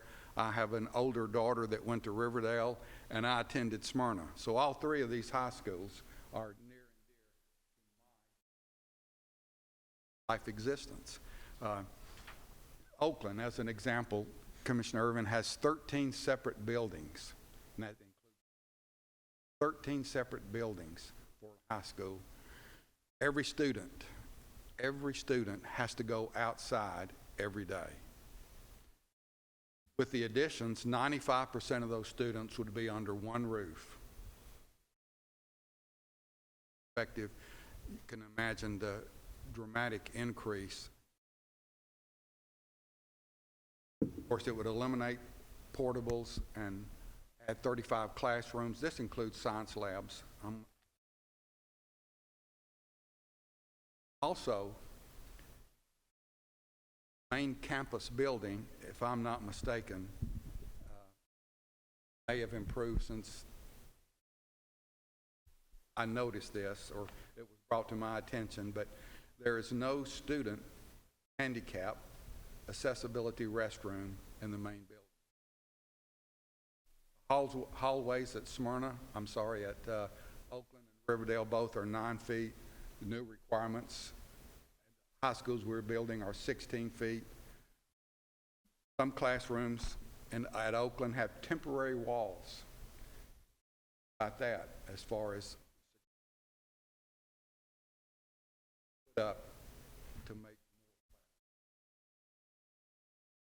some of the areas in that high school, if I'm not mistaken, have no HVAC in those classrooms at all, none. And of course, some of the science classes are being conducted in classrooms or closets or end of hallway spaces with no lab access at all. Auditorium seats 354 people, and the new high schools that we're building seats about 600 people. Main cafeteria at Oakland and at Riverdale is 6,000 square feet, and the new requirements at our high school is 11,000 square feet. And we're utilizing, and have been for a long while, converted storage spaces, enclosed hallways, and closets. If we didn't add any classrooms, we're going to have to do something to Oakland and Riverdale anyway. That's the main reason for the added expenses at Oakland and Riverdale. Simply because we're going to have to do something. Imagine no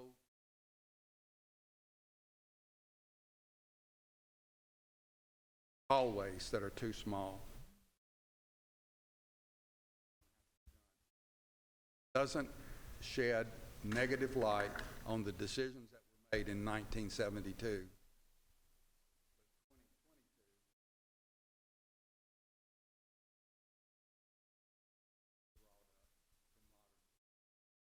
Have to spend money at Oakland, Riverdale, regardless if we add class.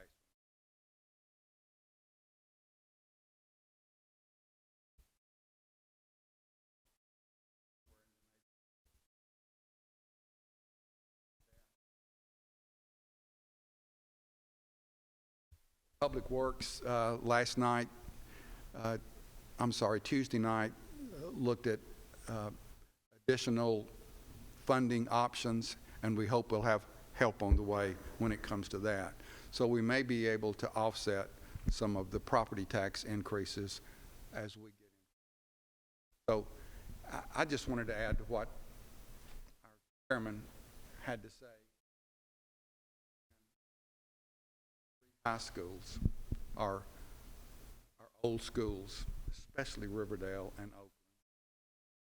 Oakland, as an example, even has a roof at this particular time. Also a security issue going on. I think the addition would enclose that courtyard and create a larger cafeteria for students. So it's a lot of money. I understand debt service. Times when you have to look at something that you think is absolutely, positively needed, and we're going to be looking at other options as we go over the next few years. Planning department in an old building. Election commission in an old building. So facing other things as time goes by. My intent to support whatever this committee comes up with.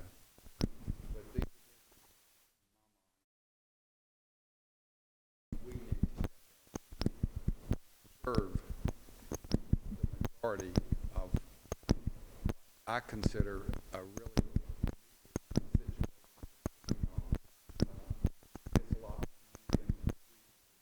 looked at last year when we said we support this concept, and that's the reason that you're coming back. And I also understand debt service, and I know that that 150-something million bucks will end up costing the county somewhere around $5 million bucks over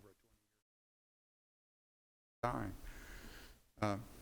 So it's just a decision that we have to make. This commissioner, as a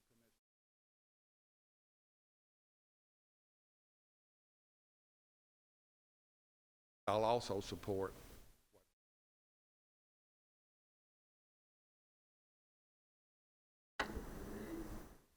Especially these older schools.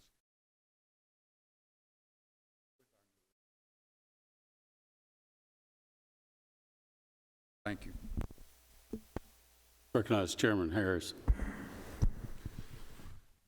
Well, you got two big wigs for you. Here's my question. A lot of the phone calls I'm getting are concerning the open area of Riverdale and Oakland. Would you say those would be our top priority? If we're looking at safety, yes. If we're looking at additional seats, Smyrna High School is also very overcrowded. Okay, so my question to you is this: what is your option B? What is your option C?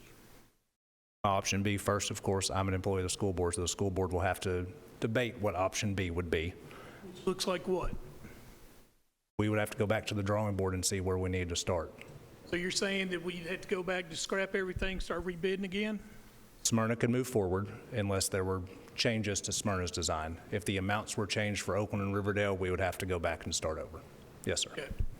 So if the biggest priority that we have is the outdoor enclosing it, what would be the problem if we just funded Riverdale and Oakland? That doesn't address our need for seats on the north end. Stewart's Creek High But it addresses your safety problem that everybody's calling me Address the about, safety saying that's the concern, number yes. one priority, including both your principals. It addresses a safety concern, yes. It does not address one of the other issues. So we brought up similar education, support our financial institutions of our big schools. It does not support the extra seats. So the extra seats is more important then? There's no way for me to determine whether or not safety or seats, choosing which one. They're one and of the same. If I don't have additional seats at Smyrna High School, I'm going to put more portables at Smyrna High School, making that school less safe. But it's enclosed, right?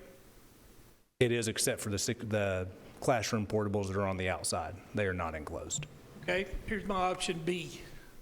So is there an avenue to where we pay $38 million for Smyrna and give you $38 million for Riverdale and $38 million for Oakland? That option would require us to go back and bid these projects back out. Which take how long? We would have to at least 6 to 9 months. 6 to 9 But months? with it going back before getting rebids, going back with architects, going back between the city to get all of those planning done, with our school board to ultimately have to approve it, for the Health and Ed, Budget, County Commission, a minimum 6 to 9 months. So I guess my next question is for Mr. Lee. So if we were to fund that $38 million, which is not what you want, would that be able to enclose Oakland and Riverdale? It would be possible. It would take a redesign of what we currently have. Okay, but it's possible. It is possible, yes. Mr. Chairman, I don't want to get into taking up a lot of time. I'd like to ask if I could come back after everybody else gets to talk. Fine. Any other questions from the committee? Commissioner Irvin? Yeah, thank you, Mr. Chairman, and thank you, Chairman. One of the issues I've heard so much about is not just the issues that have been discussed so far, but it's taxes. I mean, and so I'll put the question to you, and then we can debate it if as appropriate. but what do you say to the majority of constituents and other folks, okay, who do not want their taxes raised, especially when they learn that so few classes are being added in a 97,000 square foot addition plus renovations that includes auditoriums and the like? Thank you. First thing I would add is that we do not have a spending problem. We have a revenue problem. Wherever that revenue comes from, unfortunately, as a school system, our job is to ask the county commission for what we need. We don't have taxing authority. If we were a special school system, we would have that. We don't have that authority. We depend on the commission to do that. Second thing that I would add is that part of what makes Rutherford County schools so attractive, or Rutherford County in general, is our school system.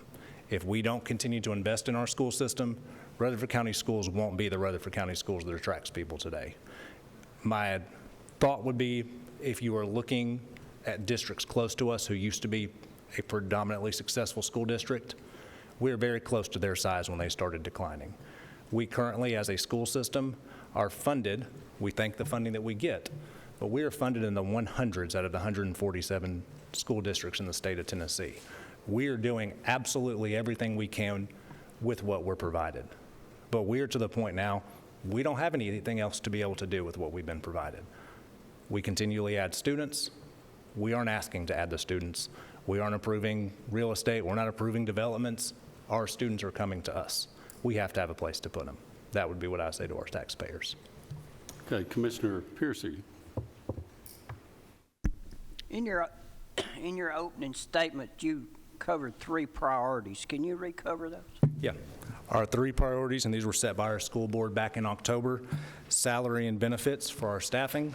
Second is behavior structure. Third are capital projects and buildings. I don't think that was the list I was referring to. I think it was safety. Oh, when you're talking about for these actual schools, yes. If you're talking about the schools, the reasons for the schools, Yeah. we're looking at a similar education and access across our district, so that kids, no matter what zip code they're in, they're getting the same type of education, the similar environment. That's your number 1. Yeah. Number 2 would be adding seats for our growing district, and 3 would be securing buildings. Those are our 3 priorities. Okay. Of course, everybody's got their own opinion. I don't have a story to tell like some people have. I just got some basic flat questions. The auditoriums that's being built in Oakland and Riverdale, can they be converted to classrooms in the plan you already have laid out, or would it have to be restructured? The current auditorium is being redesigned into classrooms as part of this. Talking about the new one, the 700 seat or whatever it is. Would we need to redesign that? I would imagine for an auditorium. Yes. Yeah. It would require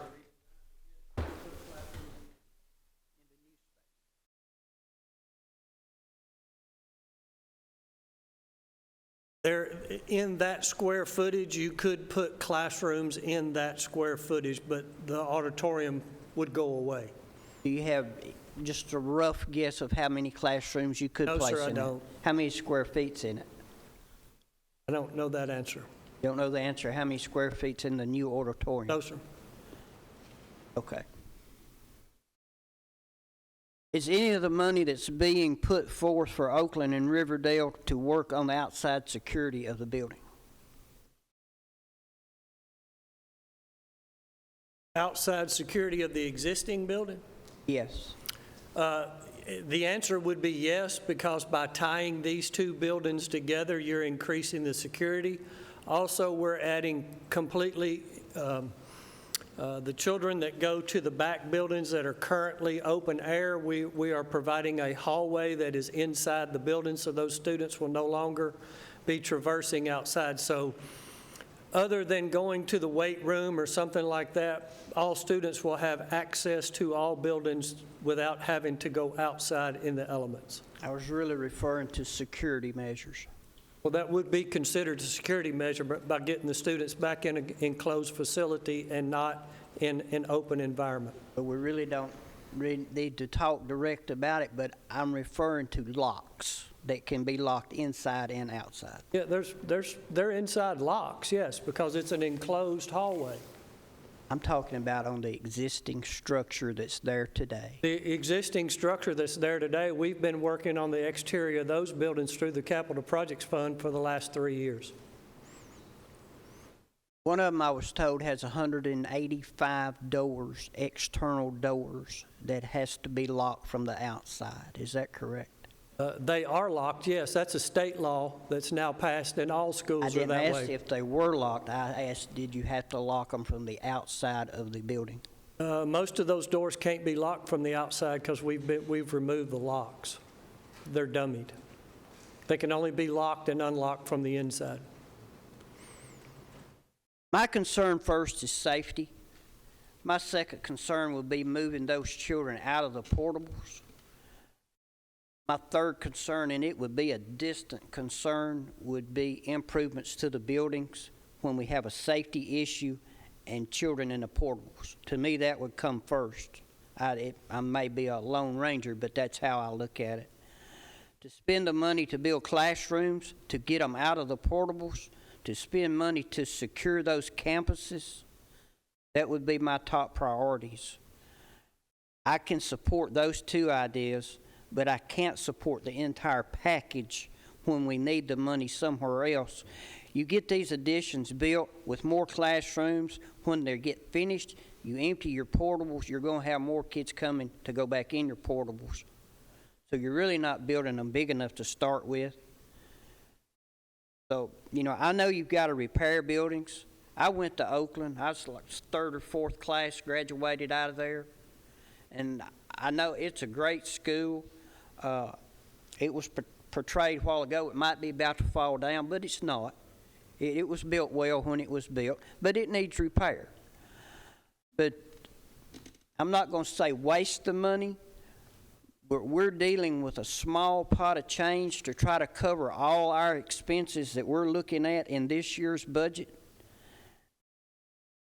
Like Mr. Harris, I would be up to offering partial or 2 schools rather than 3 to help secure Oakland and Riverdale.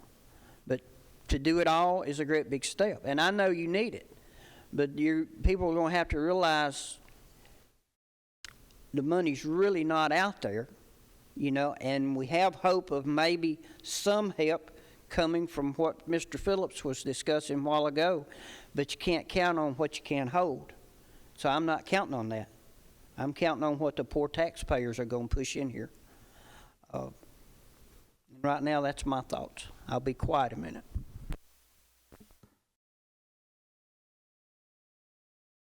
Members, not Chairman Harris.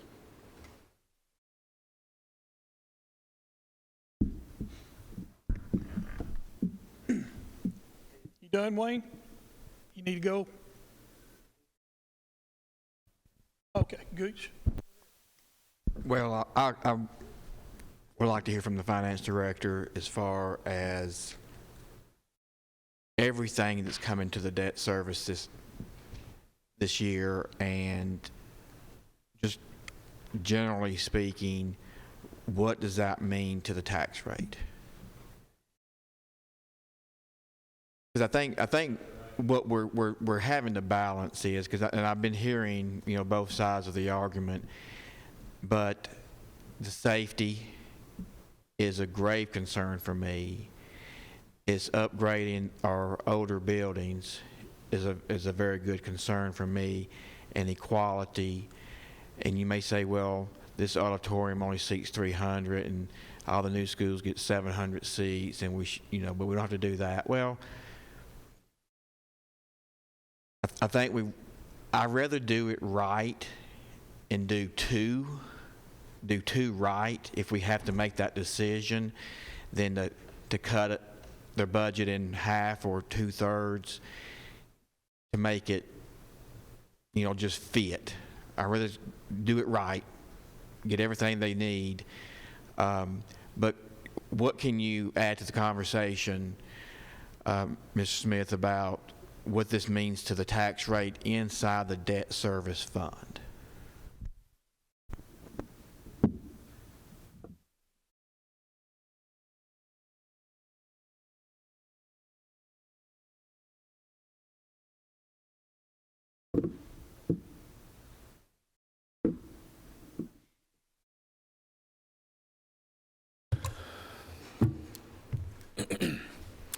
Okay, so I'll keep it, I'm going to give you a couple scenarios, give you some numbers, and because there's a lot of variables at play here. I just want to put that out there. So everything I say is going to have to be in ranges, is going to have to be an estimate. Because one thing, until we go to the bond market, I don't know what interest rates are going to be. I can have a guess, but at the end of the day, that's all it is a guess. So we'll start with the full request, and I believe, I'm going to use a round number here of 156 million. I believe the request was actually for 156 million, 300, a little over 300,000. But for 156 million, that would add, depending on interest rates, that would add approximately $12 million additional debt service payments per year. Now, keep in mind, we strive for level debt service, but, you know, that could fluctuate a little bit. But for all the purposes of tonight, that would add approximately $12 million per year to the debt service fund for the full 156 million. Now, keep in mind, when we're talking about debt service, we have to come up with revenue to fund that. Now, the majority of revenue in that fund is property tax, but there are other revenues. For example, adequate facilities tax, 50% of that also goes into this fund. So we would have to come up with an additional $12 million a year.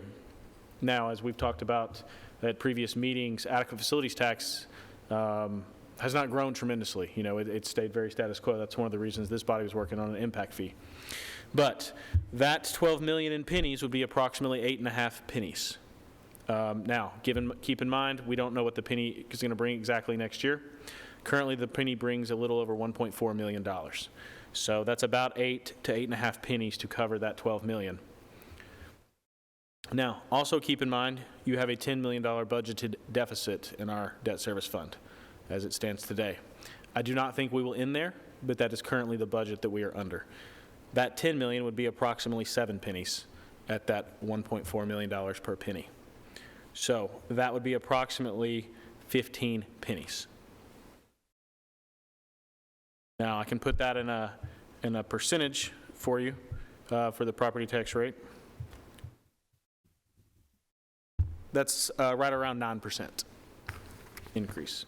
Now, like I said, keep in mind we're assuming we're funding all of this with brand new pennies, that the other revenues in those funds won't go up. They will go up a little bit. So these are very, you know, I'm trying to give you conservative numbers. However, we don't know what the bond market's going to do. So, I mean, if the bond market goes to a 5 or 6% interest rate, then the numbers I've given you will go up. If the bond market were to tank, the numbers I've given you will go down.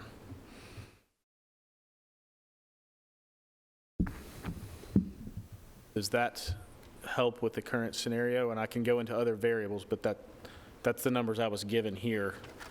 Okay, other than, just kind of remind us, other than these three additions, we've talked about forensic center, we talked about a transfer station.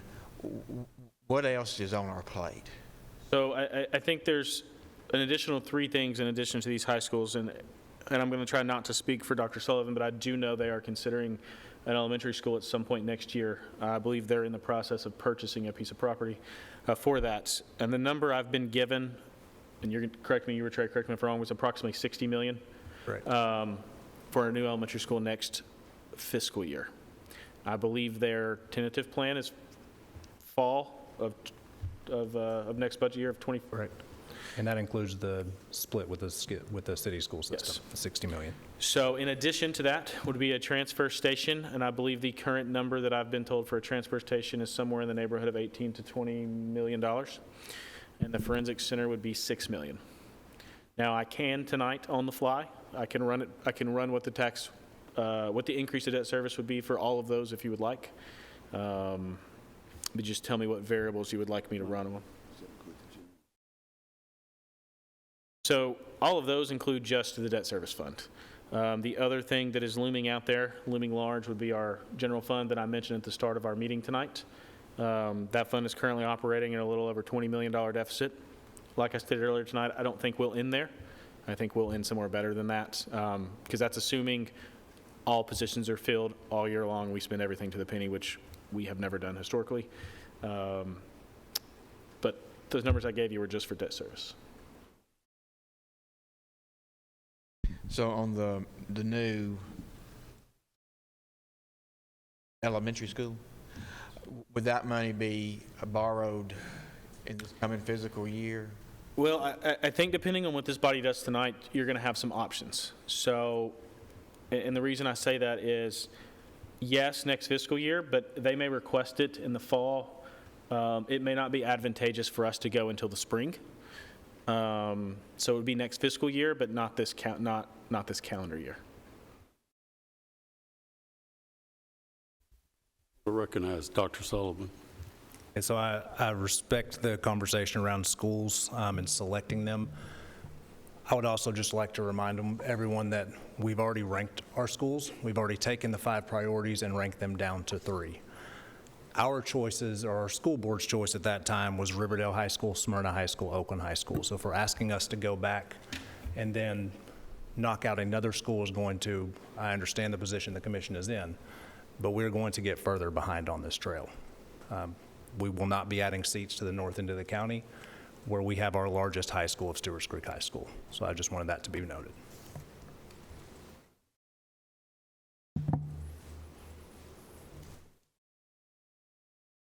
Irvin, you have another question?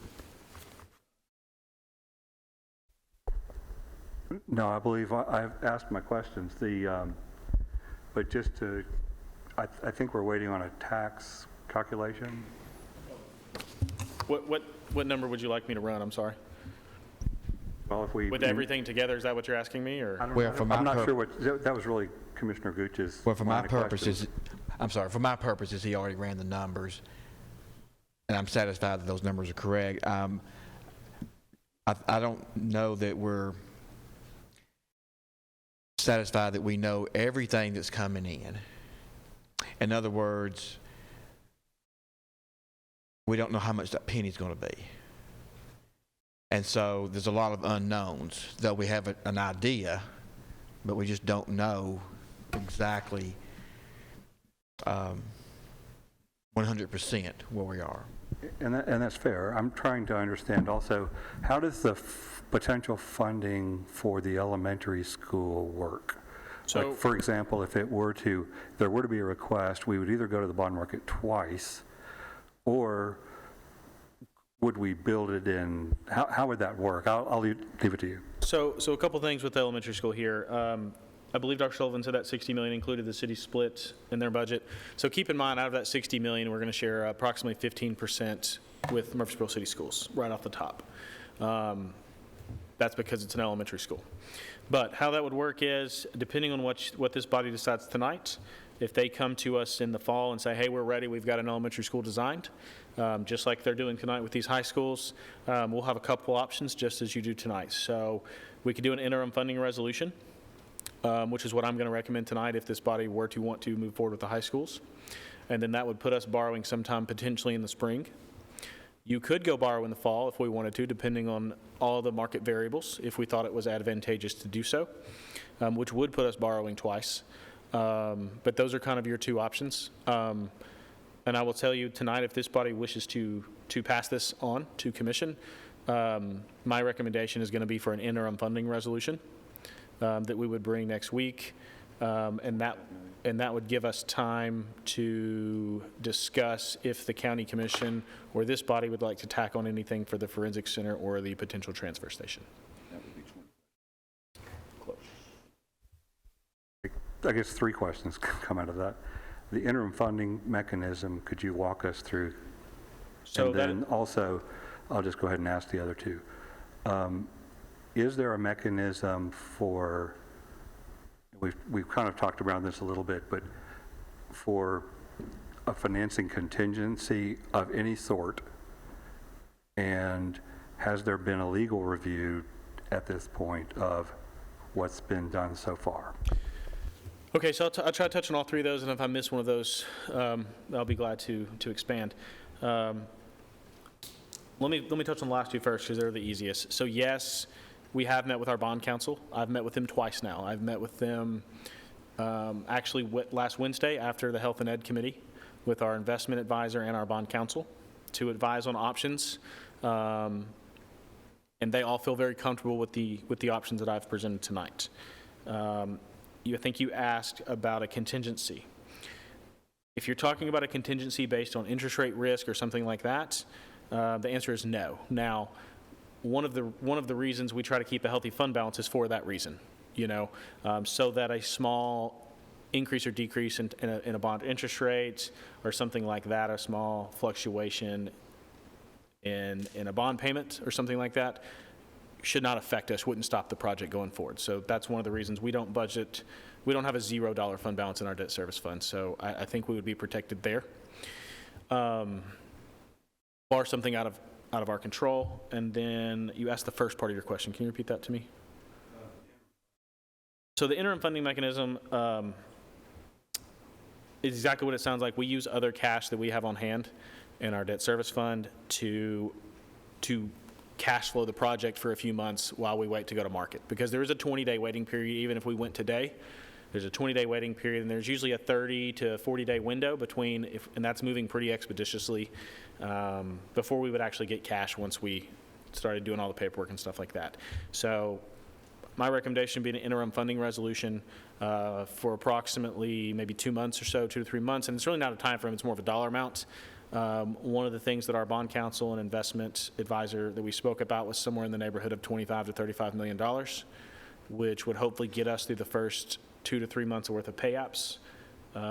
Generally, the GC and stuff bill us monthly. I would assume that would still stay the same. I'm looking down there at Trey. I don't think Biscuit or R.G. Anderson would change that on us. And keep in mind, we've already funded this project as far as cash. We've already funded almost $4 million for these 3 projects. Just something else to add in there. Did I get them all covered? Thank you. If I can ask another question, I know Commissioner Harris is Recognized. Thank you, Mr. Chairman. So our percent of fund balance for unassigned in the general debt service is roughly 67%. And where I'm referencing. Yep, I'm looking. Yep. Okay. I agree with you. Okay. So in times past, we've talked about a minimum, the bare bones minimum, and the 50% is coming to my mind. So can you speak to that? Yes. So also in your budget books, I'll expand on that a little bit, is our debt service fund balance policy. It's not a strict percentage. It is a calculation. That would change based on all the variables that you have. I will tell you, let me add a couple things, and I'll expand if I may. What our bond counsel and investment broker have recommended to us is in the neighborhood of 65 to 75%. We actually pulled up our Moody's rating today on a phone call with our investment broker, and that was one of the things they recommended. The numbers I have ran on projections for some of the numbers I'm giving you tonight are a minimum fund balance in the neighborhood of 65 to 75%. That is what they have recommended to us based on our AAA bond rating. And if I could expand on that, one of the other things that our investment broker pointed out to me today, that said it was one of the utmost important things that the Moody's, we were looking at specifically at Moody's today, not S&P, was that they specifically look at also our general fund balance. And he said sometimes they look at that more than they do our debt service fund balance when they're looking at our rating. And I've gotten a lot of questions. Excuse me, would you repeat that? I didn't catch all of it. So when we were looking at our Moody's rating today with our investment broker, one of the things he pointed out was that, one, they would like to see us keep our minimum fund balance in the neighborhood of 65 to 75% in our debt service funds. We are currently there at almost 68%. The next thing we talked about also was that they really look at our general fund balance. And he said that it was imperative that if we wish to kind of keep our certain rating, that we really strive to keep it at that 30% or above. Now, the other thing, where are we at now? Upper 20, 28, 27. The other thing that he expanded on is, I've gotten this question a lot, so I just want to address this, is some people, I've gotten the question of, well, what's the difference of a AAA and a AA plus? And when the interest rates are around 1.5% to 2%, it's not much. Because the risk, there's not a lot of risk there. One of the things he pointed out on the phone call today was after the recent bank collapses, was a lot of people fleed to safer investments, one of those being T-bills or treasuries or I-bonds, and the other being AAA-rated corporations or municipal bonds. And so our interest rate that we're kind of looking at projecting, this is when our AAA rating has actually is really going to benefit us. So just to expand on your question there, but to ultimately to answer your question, it's not a set percentage. Our fund balance policy is a calculation and could change, and that fund balance policy is in your budget books for the new commissioners. So the investment broker is suggesting, just a clarification, 65 to 75% fund balance. That's not mandatory, it's just a suggestion, obviously. And then above 28-30% for county general. That's correct. Okay, what about general purpose schools? Since they don't service our debt, that did not come up in our conversation today. I will tell you that the state minimum is 3%. I will tell you also that if we ever went to 3%, we would be risk not making payroll. I understand. So I don't advise that. They currently have 15 to 16% fund balance, which is, I think, where they probably should be. And I think, for some of us, the decision could be based upon, as far as what's best for the taxpayers, do we go from a AAA to a AA plus and not have a tax increase? Is that worth it to the public? And I think that's the thing that's going through my mind right now. And I know we've got this holy grail of a AAA bond rating, which is nice, it's important, and it's beneficial in a lot of ways. But do the taxpayers, would they prefer to have that but have a tax increase? So just so everybody knows, that's what's kind of going through my mind right now. If we move from a AAA to a AA plus, the taxpayers will pay for it with subsequent borrowing down the road with increased debt service payments. So the taxpayer will end up paying for it either now or later. That's a fact, with an increased debt service on the same money because of the interest rate difference. And the interest rates are going to be up for a while, is what we're hearing. So there is an advantage.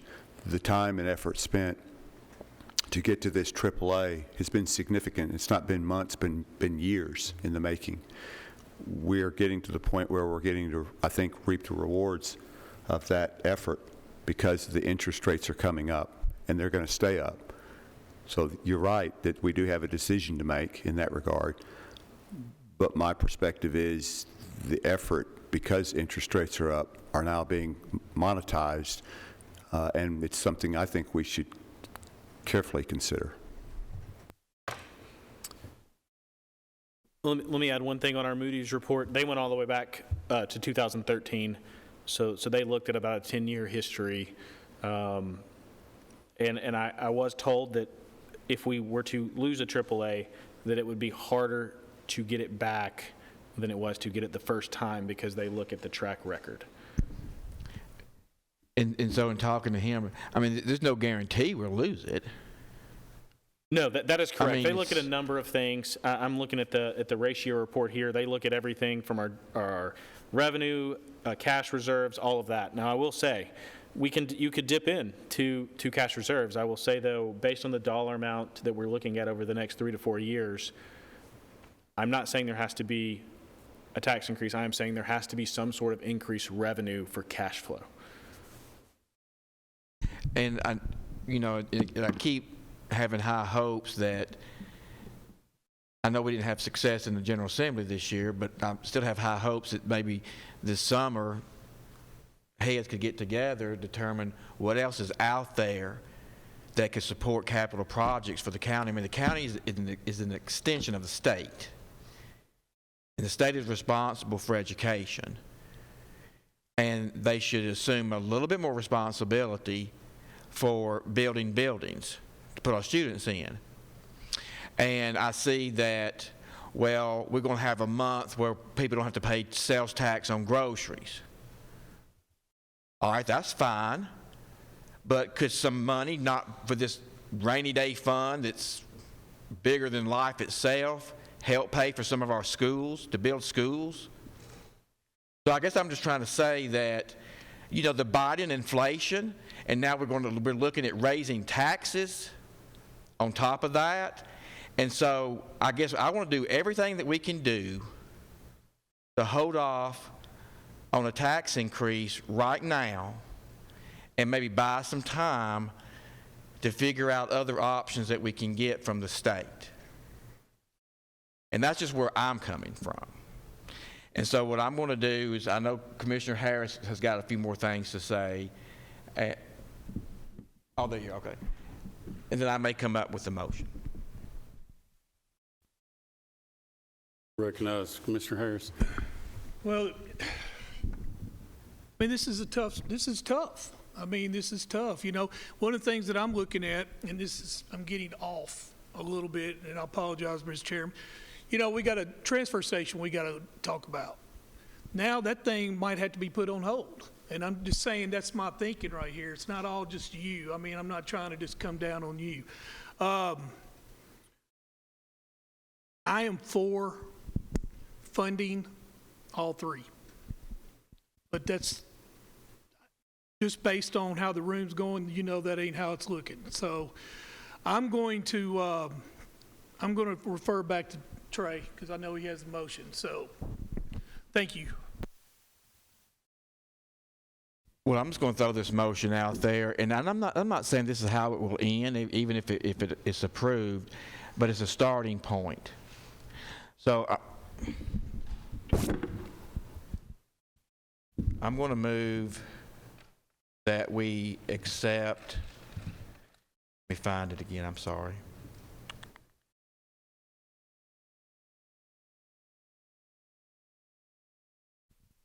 That we accept the Oakland renovations at $61,580,000, the Riverdale addition and renovations at $56,305,200. Chairman, would you repeat that one more time? Okay, my motion is to send to the full commission funding the Oakland addition and renovation at $61,580,000, and the Riverdale addition and renovations at $56,305,200.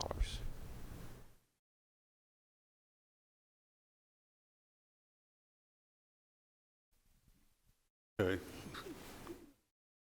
Recognize our finance director. Can I make a recommendation? Second yet, so. I'm sorry, you're correct. Thank you, Chairman. Do I hear a second to this motion? I have a second, and we can have a discussion. I want to recognize our finance director for a moment. I just want to clarify something for us in the finance department in the minutes here. It would be my recommendation if you could add on to your motion for interim funding so that we could write the resolution as interim funding. If we don't, then that means we'd have to go, because the schools are looking to, I think, sign contracts on the 14th. We won't be able to go to the market that quickly. Okay, repeat what you just said. I would ask that you add to your motion for some interim fund for interim financing in-house, that we could add that to the motion. I'm fine with that. Okay with the second also. And let me just say this, the reason, and I have nothing, and we may end up doing Smyrna, but I'm looking at what is the most important thing right now to me, and I think maybe to everyone, hopefully, is the security to getting these students under a roof and bringing some equality to our older schools and to bring them up to date. You will never be able to bring a 50-year-old school up to date to a 1-year-old school. But we can try. We can put this effort to make it the best that we can. And so I'm asking that we approve these two as a starting point, as a conversation, and then regroup and look and see what else we could do. And it may be tonight, it may be at a later meeting.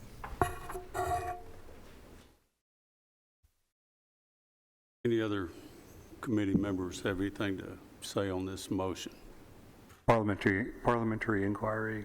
So we're voting, so the motion is to approve funding, or to approve Oakland and approve Riverdale only. And then go to the interim funding. To allow us to use interim funding until we can go to the bond market. That is, you're correct on the motion. Thank you, Mr. Chairman. Any other discussion? I just want to clarify that I think you just said interim funding and a future bond issue. So we just want to make sure we got that future bond issue part in there also. Is that okay with you, Chairman Gooch? Piercy, that is correct. No one else in the committee wants to speak up right now.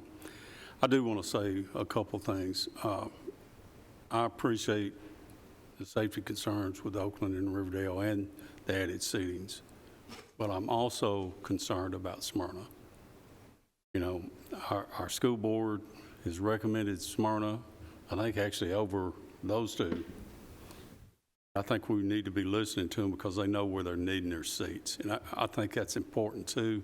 Yes, I'm very pleased to see the support for Oakland and Riverdale. Like I said, it's been 50 years since I've seen a high school in my district. There's been growth all over this county, a little bit less in my area, but a lot of my area encompasses Murfreesboro City too. But I care about the students all over this county, not just, we've got to educate and we've got to protect all of them. It's not just Oakland, it's not just Riverdale, you know, it's everybody. It's Laverne right on down. But I want you to consider strongly, you know, got a motion and a second out here. We're fixing to vote on this, but I want you to consider strongly that we need to look at what we can do to get these other schools on board as quickly as possible. I think that's imperative we do that. And having said that, Michael, if you would, tell me again, for the 3 schools, just the 3 additions, was that the 15 cents you were talking about, or was that also including the other proposed school for the next year that wouldn't be in this budget? I'll recap both of those.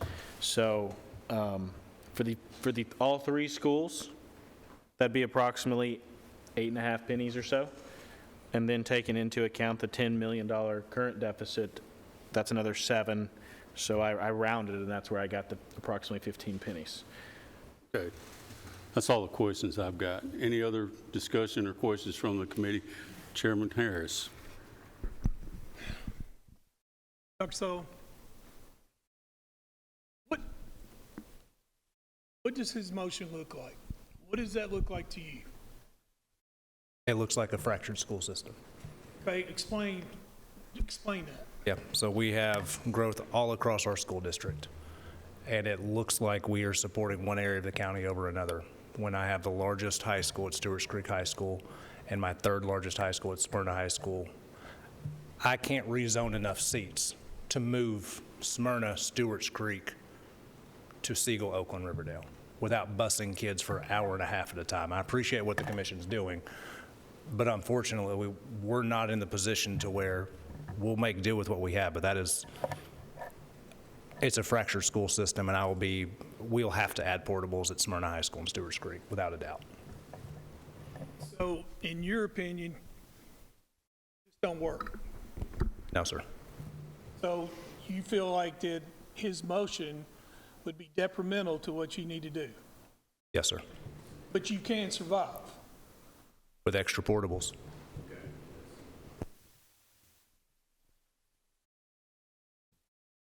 And I'm sorry, Mr. Chair, I'm not saying Go that ahead. the Smyrna project is dead. I'm just trying to get these two, and then see what we can do. I've asked Michael to calculate what the cost would be just on the two, so you know the difference. Three would be 15 cents approximate. And that, when I say approximate, when we go to bond market, we don't know what the rate will be. So, you know, it might be 13, it might be 17. You know, we're estimating 15 cents, but we don't know what the market will tell when we actually go to the bond market.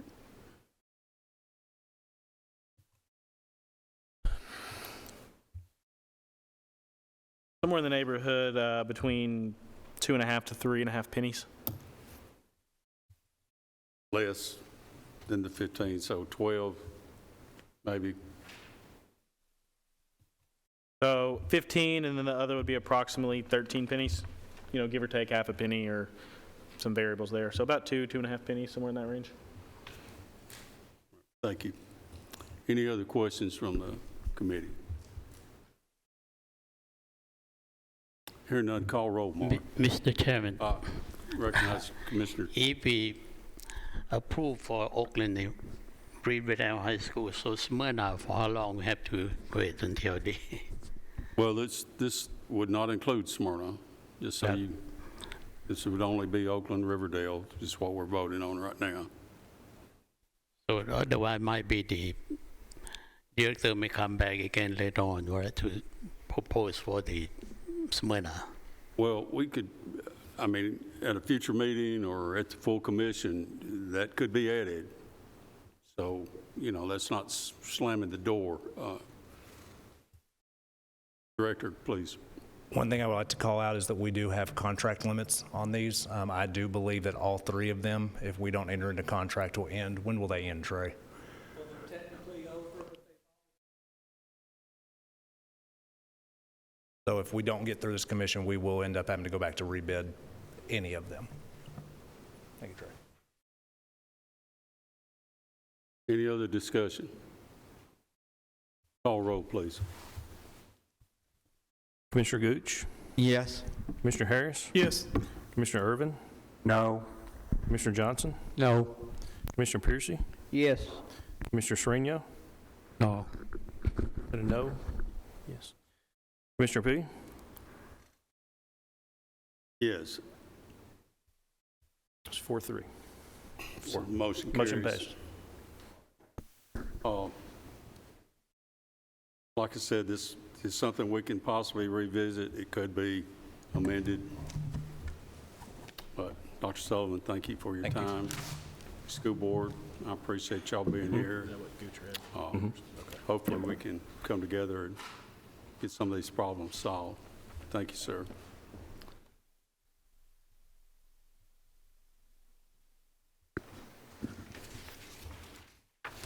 Okay, let me get back in. Item 27 is our next item, and this is an application for a state litter grant. I don't see it. Okay, we have a representative from... Captain Smitty's here tonight, I believe.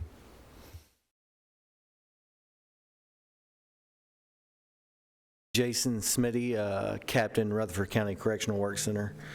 I'm here tonight to get approval to continue our state litter grant that we've had it for several years now. It provides about $124,000 per year for picking up the litter on the county roads. Just so some of you new guys know, this is something that we have done year after year, so it's not a new grant. Any questions? Motion to approve. We have a motion to approve Second. and a second. Any discussion? Call roll. Commissioner Gooch? Yes. Commissioner Harris? Yes. Commissioner Irvin? Yes. Commissioner Johnson? Yes. Commissioner Piercy? Yes. Commissioner Sereno? Yes. Commissioner P? Yes, motion carries. Item 28, we're going to defer. We are actually waiting on time for our finance director and our attorney to look at this contract. We hadn't had time to review it yet, so we'll be seeing that in the near future. Item 29, resolution to request unclaimed balance of accounts and remitted to the state treasury under the Unclaimed Property Act, and this is something we do every year. Michael? So just like Chairman Pease said, we do this every year. This is so that we ask to be returned unclaimed property money to the county. Usually I think that limit is 2 years that it sits there, and then we can request to have it back. And I think it's everything over either 50 or $100. The state does withhold a small percentage out of that, a handling fee, but we do this every year, and we're requesting permission to do that. Okay, you've heard the request. Do I hear a motion or any questions?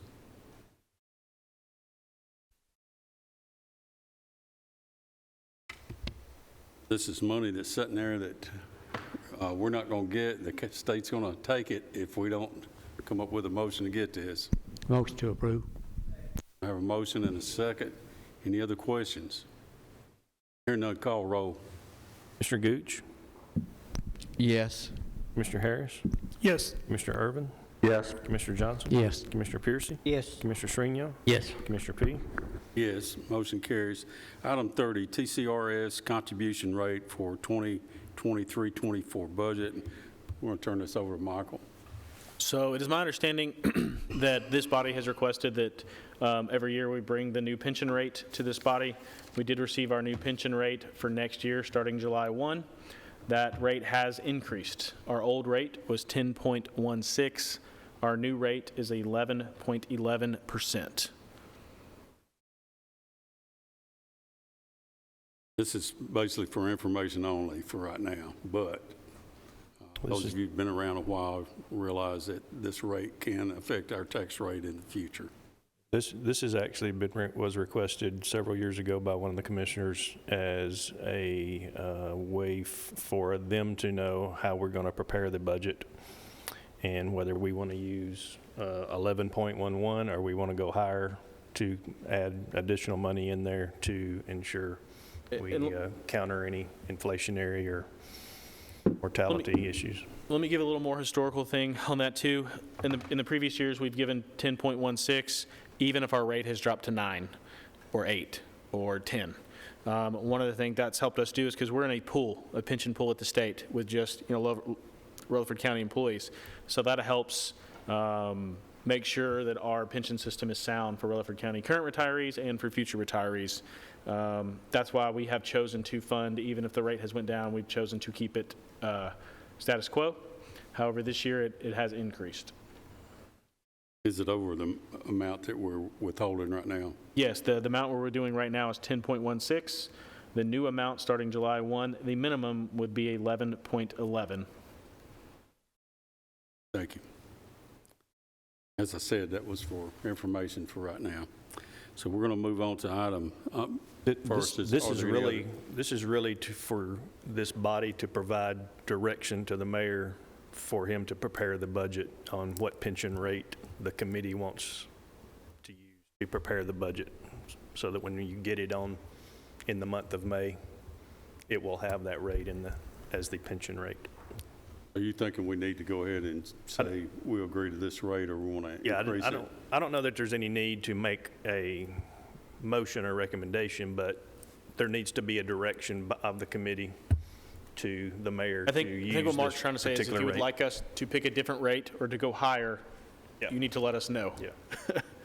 Are we ahead of the game at this point? Ahead of the actuarial, or are we?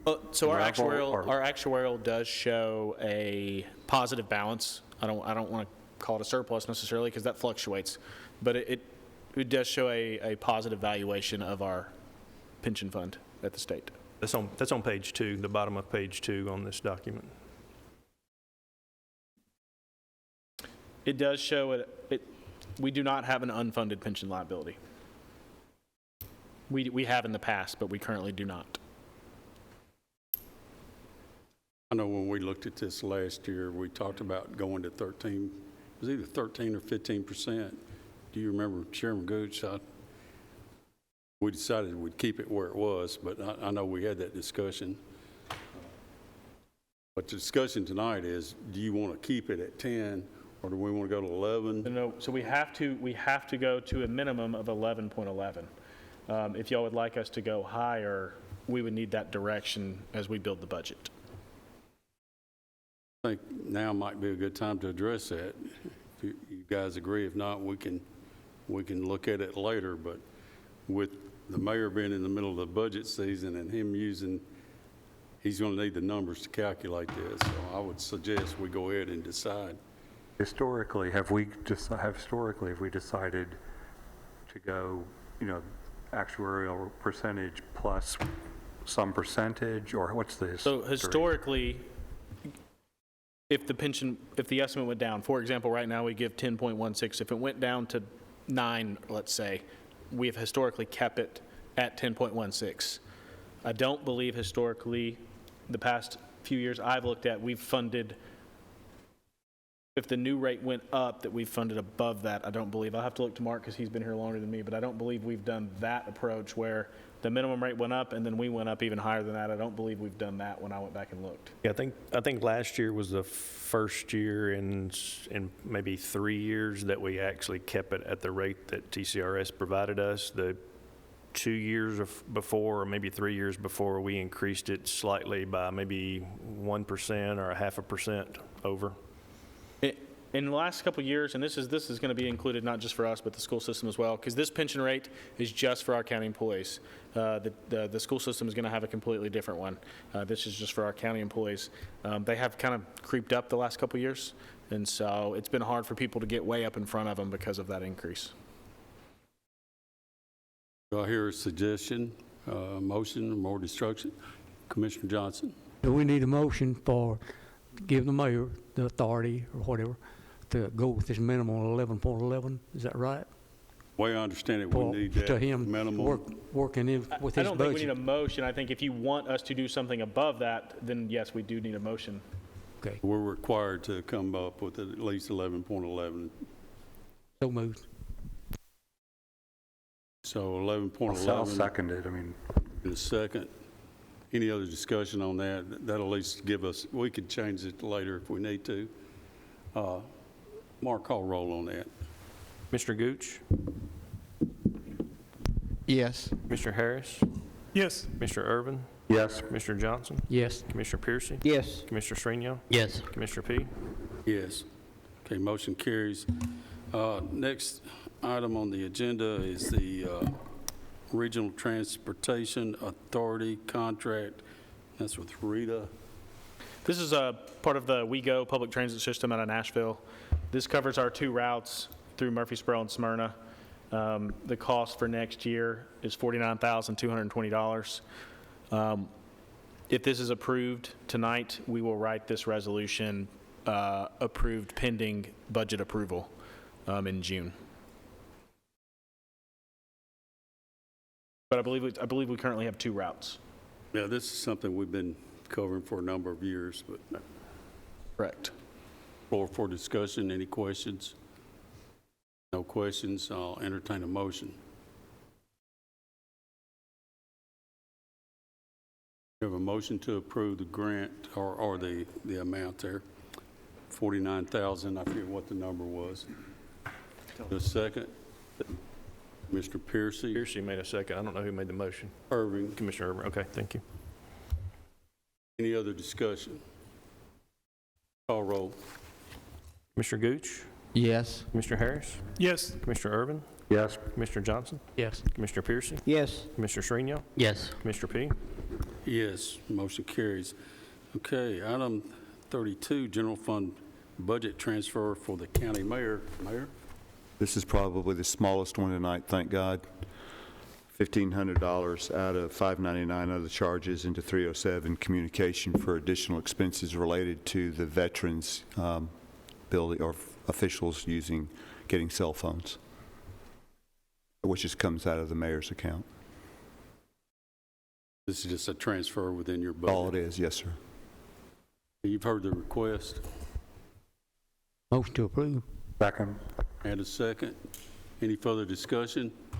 Call roll. Commissioner Gooch? Yes. Commissioner Harris? Yes. Commissioner Irvin? Yes. Commissioner Johnson? Yes. Commissioner Piercy? Yes. Commissioner Srinial? Yes. Commissioner P? Yes, motion carries. There being no other business, we're adjourned.